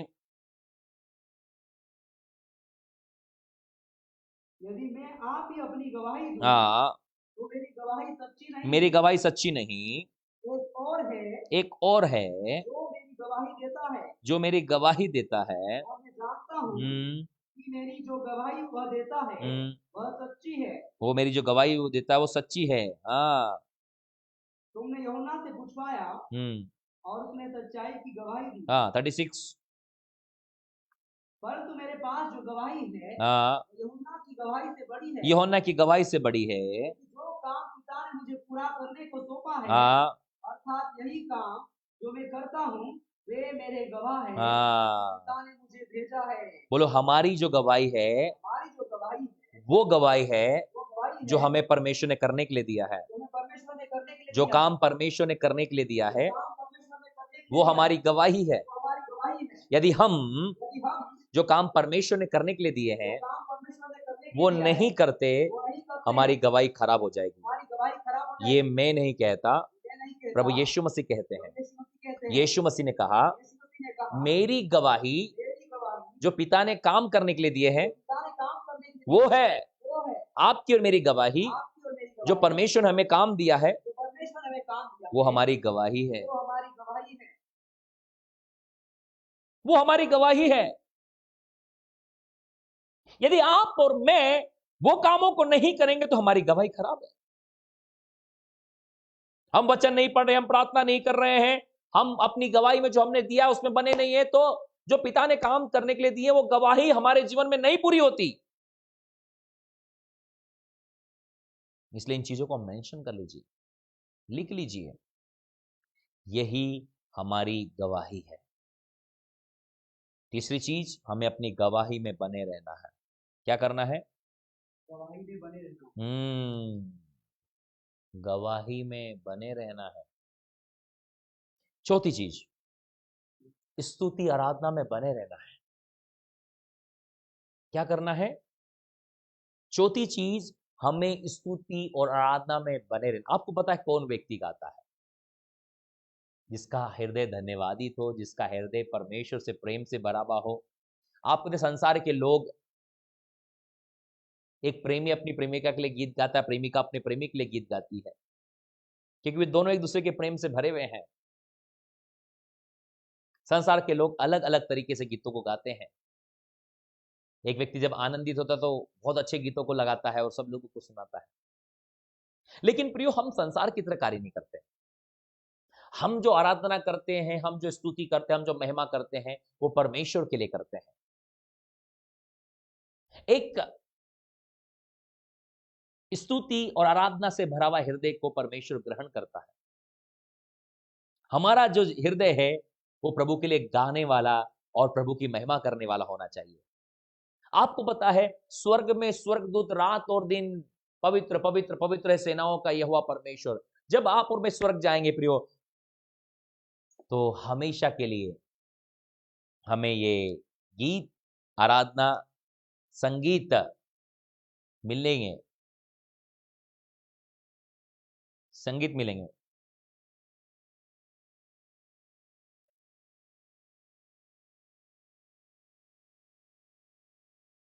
आपको और मुझको ये चीजें स्वर्ग में मिलेगी।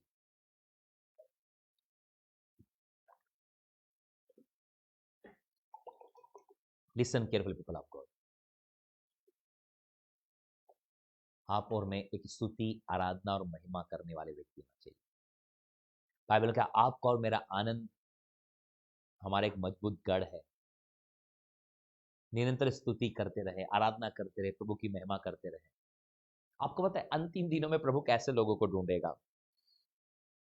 आराधना करने वाले लोगों को। यूहन्ना 4:24 देखिए आप। जॉन 4:14, जॉन 4:14, यूहन्ना 4:24, 23 और 24, 23 और 24 देखिए आप।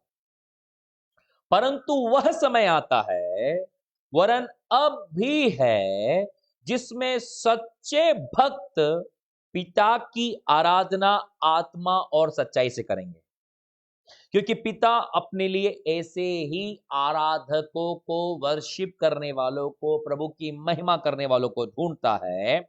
परमेश्वर आत्मा है और अवश्य कि उसकी आराधना करने वाले आत्मा और सच्चाई से उसकी आराधना करें। मैं आपसे कहना चाहता हूं, यदि आप प्रभु की स्तुति, आराधना, महिमा करने वाले व्यक्ति हैं, तो दुख, टेंशन, तकलीफ, बीमारी, समस्या आपसे हमेशा दूर रहेगी। अपनी प्रार्थना की शुरुआत आप आराधना से कीजिए। अपने दिन की शुरुआत आराधना से कीजिए। आप मैं आपको एक बहुत अच्छी बात बताना चाहता हूं प्रियो। आप और मैं एक ऐसे समय में रह रहे हैं जहां हमारे लिए बहुत सारी चीजें कितनी आसान है।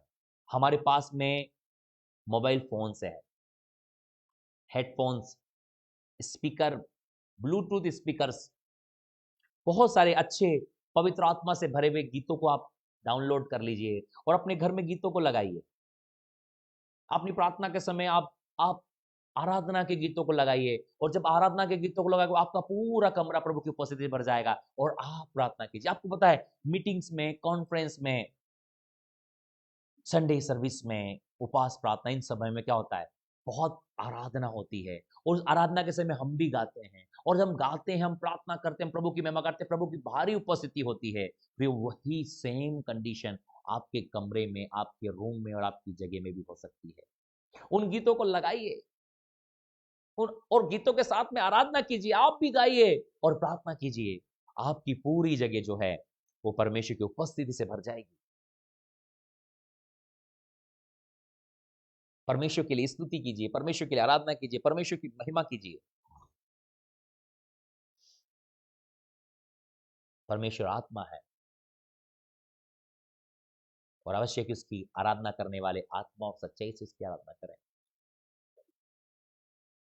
अपने कार में मैं जब भी अपनी कार को बाहर निकालता हूं, ऑटोमेटिकली मेरे मेरे मोबाइल से मैंने कनेक्शन कर रखा है ब्लूटूथ का। ऑटोमेट मेरे कार में बैठूंगा, जैसे मैं कार में बैठूंगा मुझे अपना ब्लूटूथ चालू करने की जरूरत नहीं। जैसे ही मैं कार में बैठूंगा ऑटोमेटिकली से मैं कार ऑन करूंगा, ऑटोमेटिकली मेरा फोन जो है वो ब्लूटूथ से कनेक्ट होगा और वर्शिप शुरू हो जाएगी। मुझे करने की जरूरत नहीं, ऑटोमेटिकली वो कनेक्ट हो जाएगा कार से। और जब कार चल रही है, धीमी आवाज में प्रभु की महिमा हो रही है, वो कार में प्रभु की उपस्थिति उतर कर आती है। कितनी अलौकिक बात है। मैं प्रभु का धन्यवाद करता हूं उस गाड़ी के लिए। पहले हमारे पास जो पुरानी गाड़ी थी उसको उसको कनेक्ट करना पड़ता था, उसमें केबल लगाना पड़ा, उसमें ब्लूटूथ कनेक्शन नहीं था क्योंकि वो पुरानी कार थी। लेकिन जो प्रभु ने एक नई गाड़ी दिया है, उस गाड़ी से हम प्रभु की महिमा करते हैं कि दैट मोमेंट जब मैं कार की सीट पर या होता हूं, कार की चाबी को ऑन करता हूं, वो मोबाइल ऑटोमेटिकली ब्लूटूथ से कनेक्ट हो जाता है और वर्शिप शुरू हो जाती है। अपने घर में स्पीकर्स रखिए आप, मोबाइल फोन, जब आप नहाने जाते हैं स्पीकर्स को लगाइए आप लोग, और जब घर में खाना बनाते हैं, घर के अंदर में आप परमेश्वर की आराधना के गीतों को चलने दीजिए। टीवी को बंद कर दीजिए, संसारिक गीतों को बंद कर दीजिए, संसारिक गानों को बंद कर दीजिए, प्रभु की आराधना लगाइए।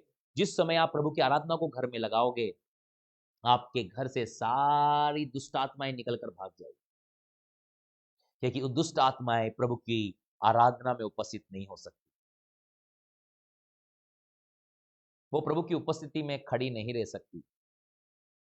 जब आप अपने घर को, अपने जीवन को प्रभु की स्तुति, आराधना और महिमा से भर लेंगे प्रियो, वो जीवन अलौकिक हो जाएगा। मैं बहुत सारे समय में कान में हेडफोन्स लगाता हूँ, ईयरफोन यूज करता हूँ और वर्शिप को सुनता हूँ। वर्शिप को सुनते हुए मैं गाता हूँ और प्रार्थना करता हूँ। ऐसा करने से आप प्रभु की उपस्थिति को अपने जीवन में बनाए रखेंगे, आप प्रभु के अभिषेक को बनाए रखेंगे, आप प्रभु के प्रति समर्पण को बनाए रखेंगे, आप प्रभु के प्रति प्रेम को बनाए रखेंगे, आप अपने अंदर आग को बनाए रखेंगे। आप कर देखिए, जो चीज मैं आपको बता रहा हूं, इन सारी चीजों को आप करना शुरू कीजिए, इन चीजों को करिए, आप लगाइए गीतों को और चलने दीजिए।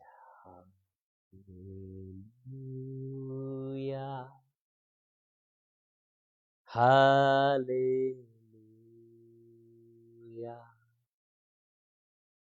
हालेलुया, हालेलुया, हालेलुया,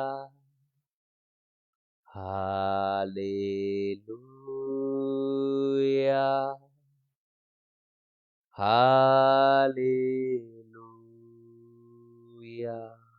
जैसे आप 5 मिनट 10 मिनट जब ऐसा करेंगे, सारे शैतानी बातें और विचार दूर हो जाएगी और आप प्रभु की उपस्थिति में और गहराई में चले जाओगे। ऐसा कीजिए। प्रार्थना की शुरुआत आराधना से, दिन की शुरुआत आराधना से। मैं एक मीटिंग में था और हमारे रूम के अंदर और भी भाई लोग थे और वे सुबह जल्दी उठते थे। सुबह जल्दी उठकर वो लोग प्रार्थना करते थे, नहाते धोते थे और मेरा अपना एक समय निर्धारित किया था कि मैं सुबह जो है 7 बजे उठूंगा और 7 से मेरा नहाने का और मेरा बाकी चीज़ों का काम कंप्लीट होगा। तो मैंने अपने रूम्स वालों को कह दिया था कि आप लोग जो है वो पहले ही सारे काम कंप्लीट कर लेना। ठीक। लेकिन आपको पता है, जैसे ही वे लोग उठते थे और वो अपने फोन को ऑन करते थे और फोन में मधुर आराधना के गीतों को चलाते थे। आपको पता है, वो आराधना के गीत जब वो फोन के अंदर बजाते थे और साथ में प्रार्थना करते थे, आपको पता है उससे मेरी नींद खराब नहीं होती थी, लेकिन मैं प्रभु की उपस्थिति में उठता था। वो गीत मेरे अंदर में आनंद को लाते थे। आप सोच कर देखिए, सुबह आपकी आंखें खुली और आप आराधना के गीतों को सुन रहे हैं। आप बीमारी की बात नहीं सुन रहे हैं, आप झगड़े की बात नहीं सुन रहे हैं, आप संसार की चिंताओं को नहीं सुन रहे हैं, आप दुनिया की बातों को नहीं सुन रहे हैं, आप प्रभु की आराधना को सुन रहे हैं, आप प्रभु की गीतों को सुन रहे हैं, आप प्रभु की महिमा को सुन रहे हैं। आप सोचिए, आप पूरा दिन सारे नेगेटिविटी के ख्यालों से आजाद रहेंगे और आपका मन, आपका जीवन एक आराधना का जीवन बन जाएगा। सुबह हम क्या सुनते हैं?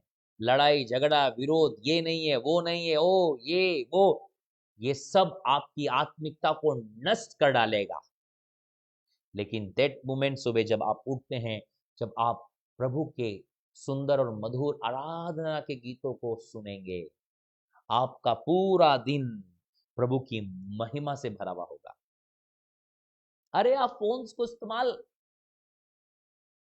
क्यों टाइम बर्बाद करने के लिए करते हैं? आप अपने फोन्स में गीतों को लगाइए, अच्छे अच्छे गीतों को रिकॉर्ड कीजिए, अच्छे अच्छे गीतों को डाउनलोड कीजिए और गीतों को लगाइए धीमी आवाज में और चलने दीजिए। जब आप वॉशरूम्स में होते हैं, जब आप बाथरूम में होते हैं, गीतों को चलने दीजिए, वहां पर भी आप सुनिए, वहां भी गीतों को चलने दीजिए, वहां भी आप सुनिए। ब्रश करते समय गीतों को सुनिए। बहनें जब टिफिन रेडी करती है अपने परिवार के लोगों के, बहनें जब खाना बनाती हैं किचन में, धीमी आवाज में मोबाइल में गीतों को चलने दीजिए आप और बनाइए और प्रभु की स्तुति करते हुए काम कीजिए। आप कपड़े धोते समय, पोछा लगाते समय। आपको पता है, मेरे लिए गीत सुनने का सबसे अच्छे सफर का होता है जब मैं फ्लाइट में था। फ्लाइट में फ्लाइट के अंदर भी मैंने कान में हेडफोन्स लगाए, क्योंकि मेरी आदत है, मैं ट्रेन में होऊंगा तो मैं कान में हेडफोन लगाकर प्रभु के गीतों को सुनूंगा, वर्शिप को सुनूंगा। ट्रेवलिंग मेरे लिए एक बहुत अच्छा समय होता है जहां पर मैं बहुत सारे प्रभु के गीतों को सुनता हूँ, बहुत बहुत सारे गीतों को। जब मैं बस में होता हूँ, मैं हेडफोन्स यूज करता हूँ और सुंदर गीतों को चलने देता हूँ और उसमें ही खो जाता हूँ। कई बार मेरी आंख लग जाती है उन गीतों को सुनते हुए। जब मेरी आंख खुलती तो भी वो गीत होते हैं। ट्रेन के अंदर में, बस के अंदर में, कार में तो आपको बता ही चुका हूं कि कार के अंदर तो जैसे ही मैं कार के अंदर में एंटर करता हूं, गीत चलना शुरू हो जाते हैं। फ्लाइट में आप होते हैं, वहां गीतों को आप क्यों फुर्सत में इधर उधर का टाइम पास कर रहे हैं? बैठिए अपनी सीट पर, कान में हेडफोन लगाइए, मधुर गीत, पहले से सब गीतों को तैयार रखिए आप। ये मुझे गीत रेडी करना, सुनना, वहां बढ़िया हेडफोन लगाया, कान में सुनना शुरू किया और आपका सफर प्रभु की उपस्थिति से भरा हुआ सफर होगा। कितनी अलौकिक बात है। हम प्रभु की उपस्थिति में समय व्यतीत कर सकते हैं। कई लोग बोलते हैं अरे हमें समय नहीं मिलता। अरे खाना बनाते समय किसका इंतजार करते हैं? वहां आप प्रभु की उपस्थिति में रहिए। वॉशरूम बाथरूम जाते नहाते समय आप प्रभु की गीतों को बजाइए। समय मत निकालिए प्रभु के लिए, अपने समय को ही प्रभु का समय बना लीजिए। जो लोग प्रभु के लिए समय निकालेंगे सारी जिंदगी वैसे ही रहेंगे वे लोग, लेकिन जो अपने समय को प्रभु का समय बनाएंगे वो आगे बढ़ते रहेंगे। बस में प्रभु की उपस्थिति में जाइए, ट्रेन में, फ्लाइट में प्रभु की उपस्थिति में जाइए, आप कार में बैठते हैं प्रभु के गीतों को चलने दीजिए। खाना बनाते समय बहनों भाइयों, ऑफिस जाते समय, पोछा लगाते समय, झाड़ू लगाते समय, वरन नहाते समय, ब्रश करते समय गीतों को चलने दीजिए ना। क्या समस्या है? आप पूरे समय प्रभु की उपस्थिति में रहेंगे। उन गीतों को, जो आराधना आपके अंदर चलती रहेगी प्रियो, आराधना आपके अंदर चलती रहेगी, आप सर से लेकर पांव तक प्रभु की उपस्थिति से भरे रहेंगे।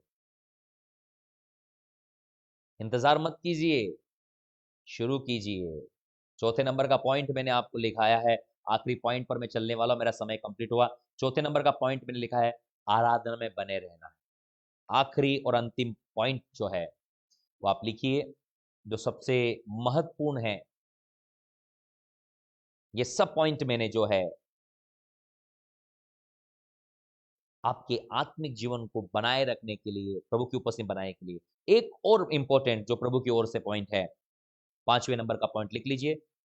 जो लोग बाद में आए, मैं ये पॉइंट्स को फिर से बताऊंगा, यदि आपने नहीं लिखे हैं तो आप लिख लीजिएगा। जो बाद में जुड़े हैं परेशान मत होइए, आखिरी तक बने रहिए। मैं पॉइंट्स को एक बार आखिरी में फिर से रिपीट करूंगा, यदि आपने नहीं लिखे तो आप फिर से इन पॉइंट्स को लिख सकते हैं, तो घबराइए मत, आखिरी तक बने रहिए। इस पॉइंट के बाद में मैं उन सारे पॉइंट्स को रिपीट करूंगा, आप उन्हें लिख लीजिएगा और आज से शुरू कीजिएगा। और फिर भी घबराने की बात नहीं, ये मैसेज जो है वो अपलोड हो जाएगा यूट्यूब के ऊपर में, और फेसबुक पे भी रहेगा। आप दोबारा जाकर इसको सुन सकते हैं, और कैसे हम प्रभु की उपस्थिति में, उसके अभिषेक में, उसकी सामर्थ में, उसकी आग में बने रह सकते हैं, प्रभु में बने रह सकते हैं, वो आपकी मदद करेगा। आखिरी और अंतिम बात, अपने अगुवे के साथ बने रहें। जहां आप संडे सर्विस में हैं, जिस सेवकाई से आप जुड़े हैं, अपने स्पिरिचुअल फादर से, अपने मेंटर से, अपने कोच से, अपने गुरु से, अपने अगुवे के साथ में आपको जुड़े रहना, ये बहुत महत्वपूर्ण बात है। कई लोग आज प्रभु से दूर, या प्रभु की उपस्थिति दूर क्यों है? क्योंकि वे अपने अगुवे से दूर हो गए, जो उन्हें प्रभु के पास लेकर आता है, जो उन्हें प्रभु के साथ जोड़ता है। क्योंकि वो पहले से है। आपका अगुवा आपको उन गलतियों को करने से रोकेगा जो उसने की है, या उसने देखी, या उसने अनुभव से पता किया है। आपका अगुवा हमेशा आपको आगे प्रभु की उपस्थिति की ओर धकेलेगा और लेकर जाएगा। कई लोग अपने अगुवे से अलग होने के कारण वे लोग प्रभु से की उपस्थिति से, प्रभु के कार्यों से भी अलग हो गए। और शैतान का मेन टारगेट है आपको आपके अगुवे से, आपके स्पिरिचुअल फादर से, आपके मेंटर से आपको अलग कर देना। और हमेशा लगता है कि नहीं नहीं, ये तो प्रभु की ओर से हुआ है। नहीं मेरे प्रियो, जो अगुवा, जो स्पिरिचुअल फादर, जो मेंटर प्रभु ने आपको दिया है, वो आपके जीवन के लिए आशीष का कारण होगा। इब्रानियों 13 का 7 देखिए, इब्रानियों 13 का 7 आप देखिए। आखिरी बात जो है, हमें अपने अगुवे के साथ में, अपने मेंटर के साथ में, अपने स्पिरिचुअल फादर के साथ में, जिस मिनिस्ट्री में आप हैं उसके साथ आपको जुड़े रहना है। क्यों? क्योंकि वो आपको बार बार प्रभु की ओर आगे बढ़ाएगा, वो बार बार आपको प्रभु की ओर ले जाकर मजबूत करेगा, और वो अगुवे आपको परमेश्वर की ओर से मिले हैं। इब्रानियों 13 का 7, इब्रानियों 13 का 7, जो तुम्हारे अगुवे हैं, जो तुम्हारे अगुवे थे और जिन्होंने तुम्हें परमेश्वर का वचन सुनाया है, उन्हें स्मरण रखो और ध्यान से उनके चाल चलन का अंत देखकर उनके विश्वास का अनुकरण करो। बाइबल हमें सिखाती है, जो तुम्हारे अगुवे थे, परमेश्वर ने जो अगुवे आपके ऊपर में ठहराए हैं, जो आपका स्पिरिचुअल फादर है, जो आपका मेंटर है, जो आपका कोच है, जो आपका अगुवा है, जिसे परमेश्वर ने आपके ऊपर नियुक्त किया है, उसके साथ आपको बने रहने की आवश्यकता है। शैतान कोशिश करेगा आपको बार बार अलग करने के लिए। शैतान का मेन टारगेट ही तो है। क्यों? वो आपको अलग करके धीरे से आपको खत्म करेगा। शुरुआत में वो सबसे पहले यही तो करेगा। वो आपको मिनिस्ट्री से, आपके अगुवे से अलग करने की कोशिश करेगा। ये उसका एक तरीका है। लेकिन बाइबल हमें सिखाती है, जो तुम्हारे अगुवे थे उनके साथ आप बने रहना है। ये परमेश्वर का वचन है। क्यों? क्योंकि वो तो प्राणों, आपके प्राणों के रखवाले के समान आपके लिए जागते रहते हैं, आपके लिए प्रार्थना करते रहते हैं। आपका अगुआ आपके लिए प्रार्थना करता है। आपका स्पिरिचुअल फादर जिस मिनिस्ट्री में आप जुड़े, वो आपके लिए प्रार्थना करती है। वो आपके समय पर आपके हालचाल लेती है, वो आपको कॉल करती है, वो आपको आगे बढ़ाने के लिए जो कुछ वो कर सकती है वो आपके लिए करती है। इसलिए प्रियो, कि अंतिम और सबसे महत्वपूर्ण पॉइंट को आप नोट करिए, आपको आपके अगुवे के साथ में बने रहना है, जुड़े रहना है। तब आप अपने अभिषेक में भी बने रहेंगे और जुड़े रहेंगे। एक और वचन बताऊंगा मैं आप लोगों को, फिर हम लोग प्रार्थना करेंगे। उसी का 17 पद को देखिए आप। उसी का 17, इब्रानियों 13 का 7 हमने देखा, 17 देखिए। अपने अगुवों की आज्ञा मानो और उनके अधीन रहो। क्या लिखा है? अपने अगुवों की आज्ञा मानो और उनके अधीन रहो, क्योंकि वे उनके समान तुम्हारे प्राणों के लिए जागते रहते हैं, जिन्हें लेखा देना पड़ेगा। अगुवों की बात मानने से आज मैं बहुत खुश हूं। हमारी मिनिस्ट्री में जो जुड़े हुए लोग हैं, जब उन्होंने आज्ञा पालन करना शुरू की, बातों को मानना शुरू किया। शुरुआत में हम बोलते थे प्रार्थना करो, वचन पढ़ो, ऐसा करो, वैसा करो, वैसा करो। कई बार वो फ्रस्ट्रेट होते थे, परेशान होते थे। लेकिन आज आकर वो धन्यवाद करते नहीं थकते कि हमने आपकी बात को माना और आज हमारा जीवन जो है वो एक आशीषित जीवन है। वो कैसे हुआ? वो कैसे हुआ? वो ऐसे हुआ कि बात मानने के कारण। आज बहुत सारी बात, आपका स्पिरिचुअल फादर, आपका मेंटर, आपके ऊपर जो लीडर्स ठहराए गए हैं, जो भाई और बहन आपके ऊपर ठहराए गए हैं, कई बार आपको लगेगा कि हम उनसे ज्यादा जानते हैं, लेकिन नहीं। परमेश्वर ने उनको आपके ऊपर में ठहराया है। क्यों? ताकि परमेश्वर आपको बढ़ा सके। वो आपकी बढ़ोतरी का कारण है। कई बार शैतान आपके अंदर में डालेगा कि मैं उसकी बात क्यों मानूं, मैं उससे बेहतर कर सकता हूं, कर सकती हूं। हाँ, आप बेहतर कर सकते हो, लेकिन परमेश्वर ने एक सिस्टम ठहराया है आपके लिए कि आप उनकी अगुवाई में, उनकी लीडरशिप में, उनकी अध्यक्षता में आप बढ़ें। वे लोग आपको बढ़ाने के लिए आपके लिए प्रार्थना करते हैं। हमारे मिनिस्ट्री में जुड़े हुए लोगों के ऊपर जो लीडर्स ठहराए गए हैं, वे लीडर्स आपके लिए रोज प्रार्थना करते हैं। आपके नाम, मैं आपके लिए प्रतिदिन प्रार्थना करता हूं। जो लोग मिनिस्ट्री के अंदर जुड़े हैं, हर दिन मैं आपके लिए प्रार्थना करता हूं। वरन आप जिन लीडर्स लोगों के अंडर में हैं, वो लोग भी आपके लिए हर दिन प्रार्थना करते हैं। तो आपके लिए प्रार्थना का कवरिंग है। उसके बाद जब कभी आपको आत्मिक सलाह की जरूरत होती है, वे लोग हमेशा आपके लिए तत्पर रहते हैं, आपके कॉल्स उठाते हैं। लेकिन इन सब के बीच में क्या है? वो है आज्ञा पालन। इब्रानियों 13 के 7 में लिखा है, अपने अगुवों की आज्ञा पालन, उनकी बात मानो। क्यों? उनकी बात मानने से भला होगा। वो आपको उन गलतियों को करने से रोकेंगे। शुरुआत में लगेगा नहीं नहीं नहीं नहीं नहीं, ये हमेशा बोलते रहते, हमेशा डांटते रहते हैं, लेकिन अंत में आपको रिजल्ट पता चलेगा। कई लोग हमारे पास में आते हैं और कहते हैं, हमने आपकी पहले बात नहीं मानी। यदि हम आपकी पहले बात मान लेते तो हम कितनी बड़ी गलतियों से और बातों से बच जाते हैं। कई कई बार शैतान आपके अंदर डालेगा, अपने अगुवे से अलग हो जाओ, अपने स्पिरिचुअल फादर से, अपने मेंटर से अलग हो जाओ, लीडर से अलग हो जाओ, ये मिनिस्ट्री जो आपके लिए प्रार्थना, अलग हो जाओ। दोस्ती देखो कितनी फल रही। मैं आपसे बताना चाहता हूं प्रियो, जिस मिनिस्ट्री में परमेश्वर ने आपको रखा है, परमेश्वर उसी पेड़ के द्वारा आपको आशीष देगा जिसमें आपको रखा है। आपको पता है, आप समझो इस बात को, शायद आपके मम्मी पापा गरीब हैं, सुना आपने, आपके मम्मी पापा आपकी सारी जरूरतों को पूरा नहीं कर पाते, पर परमेश्वर ने आपको उनके परिवार में क्यों रखा? टाटा, बिरला, अंबानी जो करोड़पति हैं, बिल गेट्स के घर में क्यों नहीं पैदा हो गए आप? या बाद में ऐसा सोचो, अरे बिल गेट्स को मैं अपना बाप बना लूं, वॉरेन बफेट को मैं अपना बाप बना लूं, आज से वॉरेन बफेट मेरा बाप है क्योंकि बहुत पैसे वाला है, बिल गेट्स मेरा बाप है, बहुत पैसे वाला है। क्यों ऐसा नहीं करते हैं आप लोग?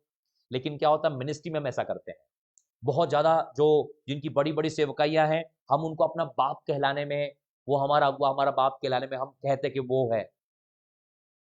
लेकिन याद रखिएगा, मेरी बात को आप लिख लीजिएगा किताबों में, जिस व्यक्ति को परमेश्वर ने आपके लिए ठहराया है, परमेश्वर उसी के द्वारा आपके जीवन में काम करेगा। चाहे किसी को भी आप अपना बाप बनाते फिरें, उससे कोई फर्क नहीं पड़ता परमेश्वर को। यदि ऐसा ही करना होता तो परमेश्वर आपको वहां क्यों नहीं रखा? परमेश्वर ने इस जगह क्यों रखा आपको? आपको बिल गेट्स के घर में क्यों नहीं पैदा करा? आप अपने ओन मम्मी पापा के घर में क्यों पैदा हुए? कई बार ख्याल आता अगर मैं काश बिल गेट्स के घर में पैदा हो जाता। ये परमेश्वर की मर्जी है। परमेश्वर ने आपको सेवकाई में रखा है। आप किसी भी सेवकाई में हो, मैं आपसे कहना चाहता हूं, परमेश्वर ने आपको वहां रखा है। तो आप अपने अगुवे के प्रति ईमानदार रहिए, अपने लीडर्स के प्रति, उस मिनिस्ट्री के प्रति आपको ईमानदार और वफादार रहना है। क्यों? क्योंकि परमेश्वर ने आपको वहां रखा है। आप किसी व्यक्ति के कहने से नहीं आए हैं। जिस दिन आपके अंदर ख्याल आ गया कि मैं किसी व्यक्ति के कहने से आया हूं, खत्म सब कुछ। लेकिन जिस दिन आपके अंदर ख्याल आया कि परमेश्वर ने मुझे वहां रखा है, परमेश्वर मुझे आशीषित करेगा। परमेश्वर ने यूसुफ को जेल में रखा था, वहां भी वो आशीषित हो रहा था। परमेश्वर को यूसुफ ने गुलामी में रखा, वहां भी आशीषित हो रहा था। वो परमेश्वर की मर्जी आपको कहां रखकर आशीषित करे। ये चुनाव हमारा नहीं है। बाइबल कहती तुमने नहीं परंतु मैंने तुम्हें चुना है और नियुक्त किया कि तुम जाकर फल लेकर आओ। ये चुनाव आपका और मेरा नहीं है, ये परमेश्वर का चुनाव है। कई लोग एक होते हैं, अरे वो मिनिस्ट्री बहुत बढ़ रही है, उधर उसको अपना बाप बना लो, उसकी ओर भागो। उनका जीवन वैसे के वैसे रहता है जिस लेवल पे। लेकिन परमेश्वर ने यदि आपको उस सेवकाई में, उस कलीसिया में, उस अगुवे की अधीनगी में, उस स्पेशल फादर की अगुवाई में रखा है, याद रखिए परमेश्वर आपको बहुत ऊंचा उठाएगा और बहुत फलवंत करेगा। इसलिए इधर उधर मत भागिए, प्रार्थना करें, परमेश्वर आपने मुझे सेवकाई में रखा है, प्रभु मेरा स्पिरिचुअल फादर, मेरा अगुवा, मेरा लीडर है, बस उस पर फोकस करें और शैतान को लात मारकर भगाएं। शैतान को आज ही लात मारकर भगाना है और वहां ईमानदारी से बने रहना है। आप कहीं भी और किसी भी सेवकाई से मेरी आवाज को सुन रहे हैं, आप मेरी आवाज से बढ़कर प्रभु की आवाज सुने और प्रभु की बात माने और चलें। प्रियो, मेरा व्यक्तिगत एक्सपीरियंस है ये। जो स्पेशल फादर, जो अगवा परमेश्वर ने मुझे दिया, वो मेरे लिए दुनिया के बड़े बड़े मैन ऑफ गॉड से बढ़कर है।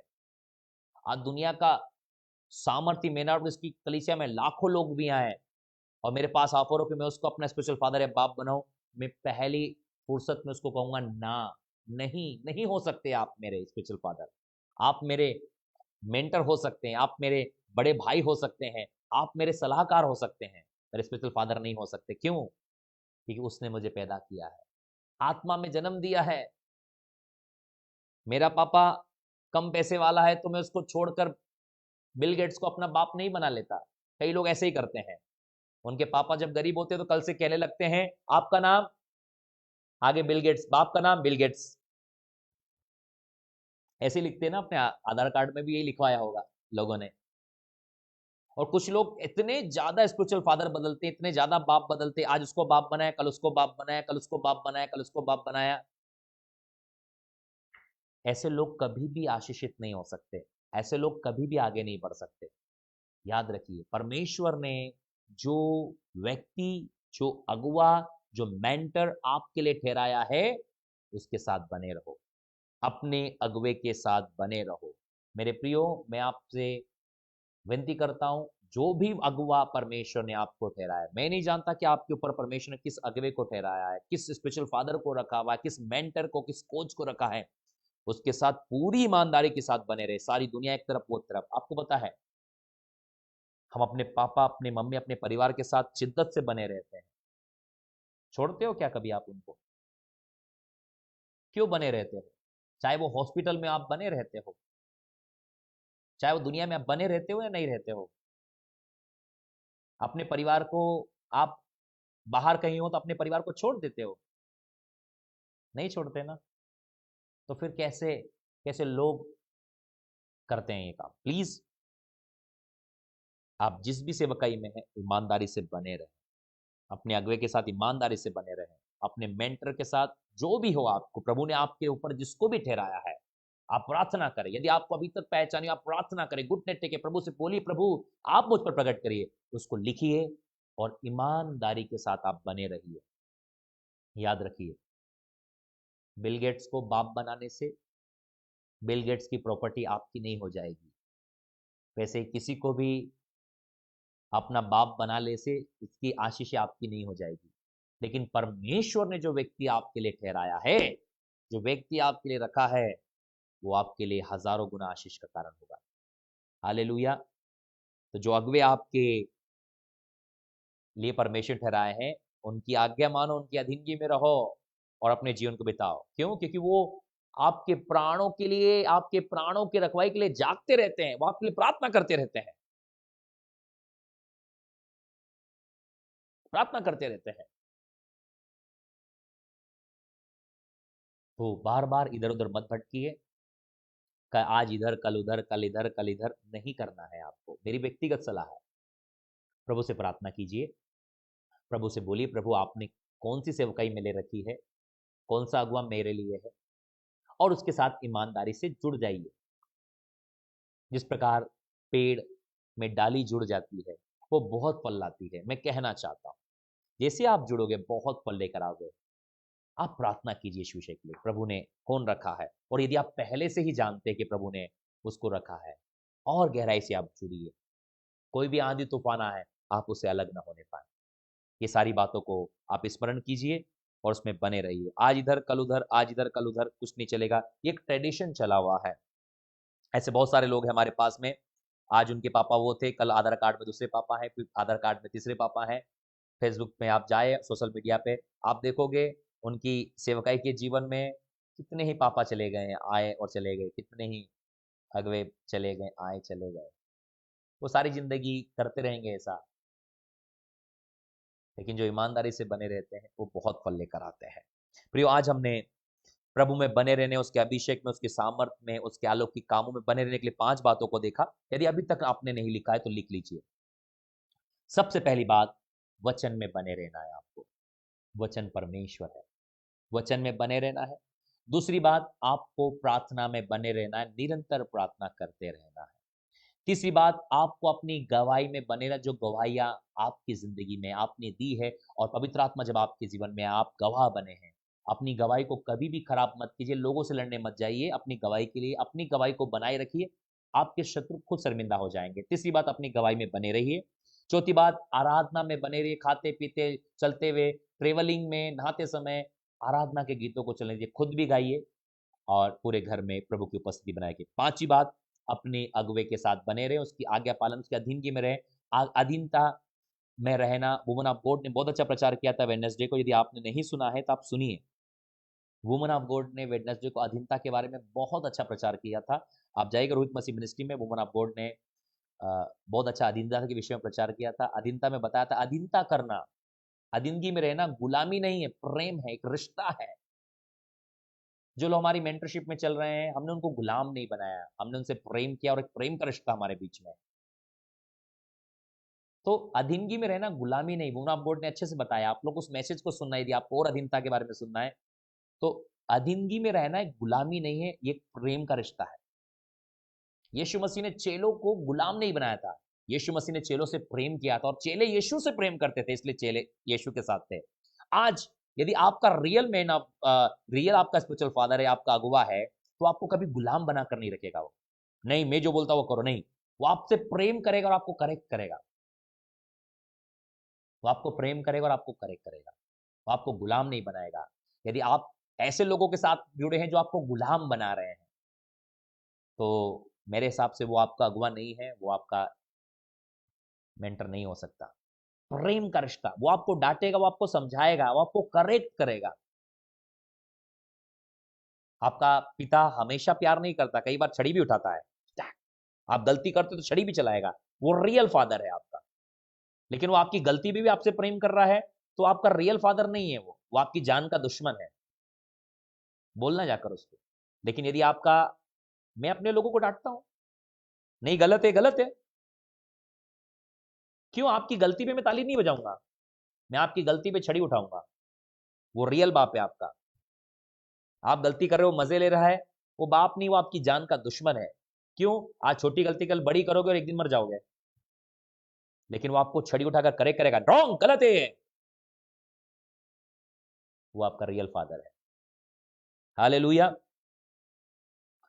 तो प्रभु इन वचनों के द्वारा आपको आशीष दे। आइए हम प्रार्थना करें। पिता, हम धन्यवाद करते हैं इन 5 बातों के द्वारा आप हमारी जिंदगी में काम करें प्रभु। ये बातें हमारे जिंदगी में बने रहे और हम आप में बने रहे प्रभु। हमें बुद्धि ज्ञान प्रकाशन का आत्मा दीजिए प्रभु। इस वचन को चुराने वाली, इन बातों को चुराने वाले, इस वचन के विरोध में खड़ी हुई हर एक शैतान के सामने को तोड़ता है। शैतान यीशु के नाम दूर हो जा प्रभु। ये सारी बातें आपके बेटे और बेटी की जिंदगी में बनी रहे प्रभु। लोग आपके अनुग्रह, दया, कृपा, आपके आशीष में बढ़े और फलवंत हो। पिता, मेरी प्रार्थना है जो आग प्रभु इन दिनों आपके बेटे बेटे की जिंदगी में आई और बढ़े और बढ़े और बढ़े, ये वचनों में बढ़े, ये प्रार्थना में बढ़े और लॉर्ड ये तेरी गवाही में बढ़े, ये आराधना में बढ़े प्रभु। ये अपने अगुवे के साथ संगति में बढ़े प्रभु, ताकि ये एक सिद्ध कलीसिया बने पिता परमेश्वर, ताकि जब अंतिम तुरी फूकी जाए हम सब बादलों पर यीशु के साथ मिलने वाले बने खुदावन। और लॉर्ड मैं इन सबको आपके हाथों में, जो वचन बोया गया है प्रभु, सुनने वालों की जिंदगी में हजारों गुना फल लेकर आए। इनके अकाउंट बटवे जेब एक खत्तिल को हमेशा भरी पूरी रहे, बुद्धि ज्ञान प्रकाशन का आत्मा काम करे, इन सब की मन की आंखें ज्योतिर्मय जाए। पर इन सब पर मैं यीशु के लहू लगा, इन सबको मैं आशीष देता हूं। और लॉर्ड ये वचन इनके अंदर में यीशु के नाम में और बड़े हैं, ये प्रकाश इनमें बढ़े और तेरे नाम की महिमा। ओ अब्बा फादर, हम आपका धन्यवाद करते हैं कि आप हमारी प्रार्थना को सुनते हैं। वो सदैव आप हमारी प्रार्थना को सुनते हो, और आज भी आपने हमारी प्रार्थना को सुन लिया है। इस प्रार्थना को उद्धार करता प्रभु यीशु मसीह नासरी के नाम से मांगते हैं, आमीन। Hallelujah. God bless you all. प्रभु आप सबको आशीष दे। यदि आपने इस मैसेज को पूरा नहीं सुना है तो आप जरूर इस मैसेज को दोबारा सुनिए, पूरा सुनिए। यदि अभी तक आपने शेयर नहीं किया तो अपने फ्रेंड्स और फैमिली को शेयर कीजिए, जिन्हें आप चाहते हैं कि आत्मिक उन्नति की जरूरत है। इस मैसेज को आप शेयर कीजिए। प्रभु आप सबको आशीष दे। God bless you all. आप सबसे फिर मुलाकात होगी संडे सर्विस दोपहर 12 बजे। याद रखिएगा, संडे सर्विस दोपहर 12 बजे हम सब लोग मुलाकात करेंगे और मिलकर प्रभु की महिमा करेंगे। Hallelujah. God bless you all. जय मसीह की।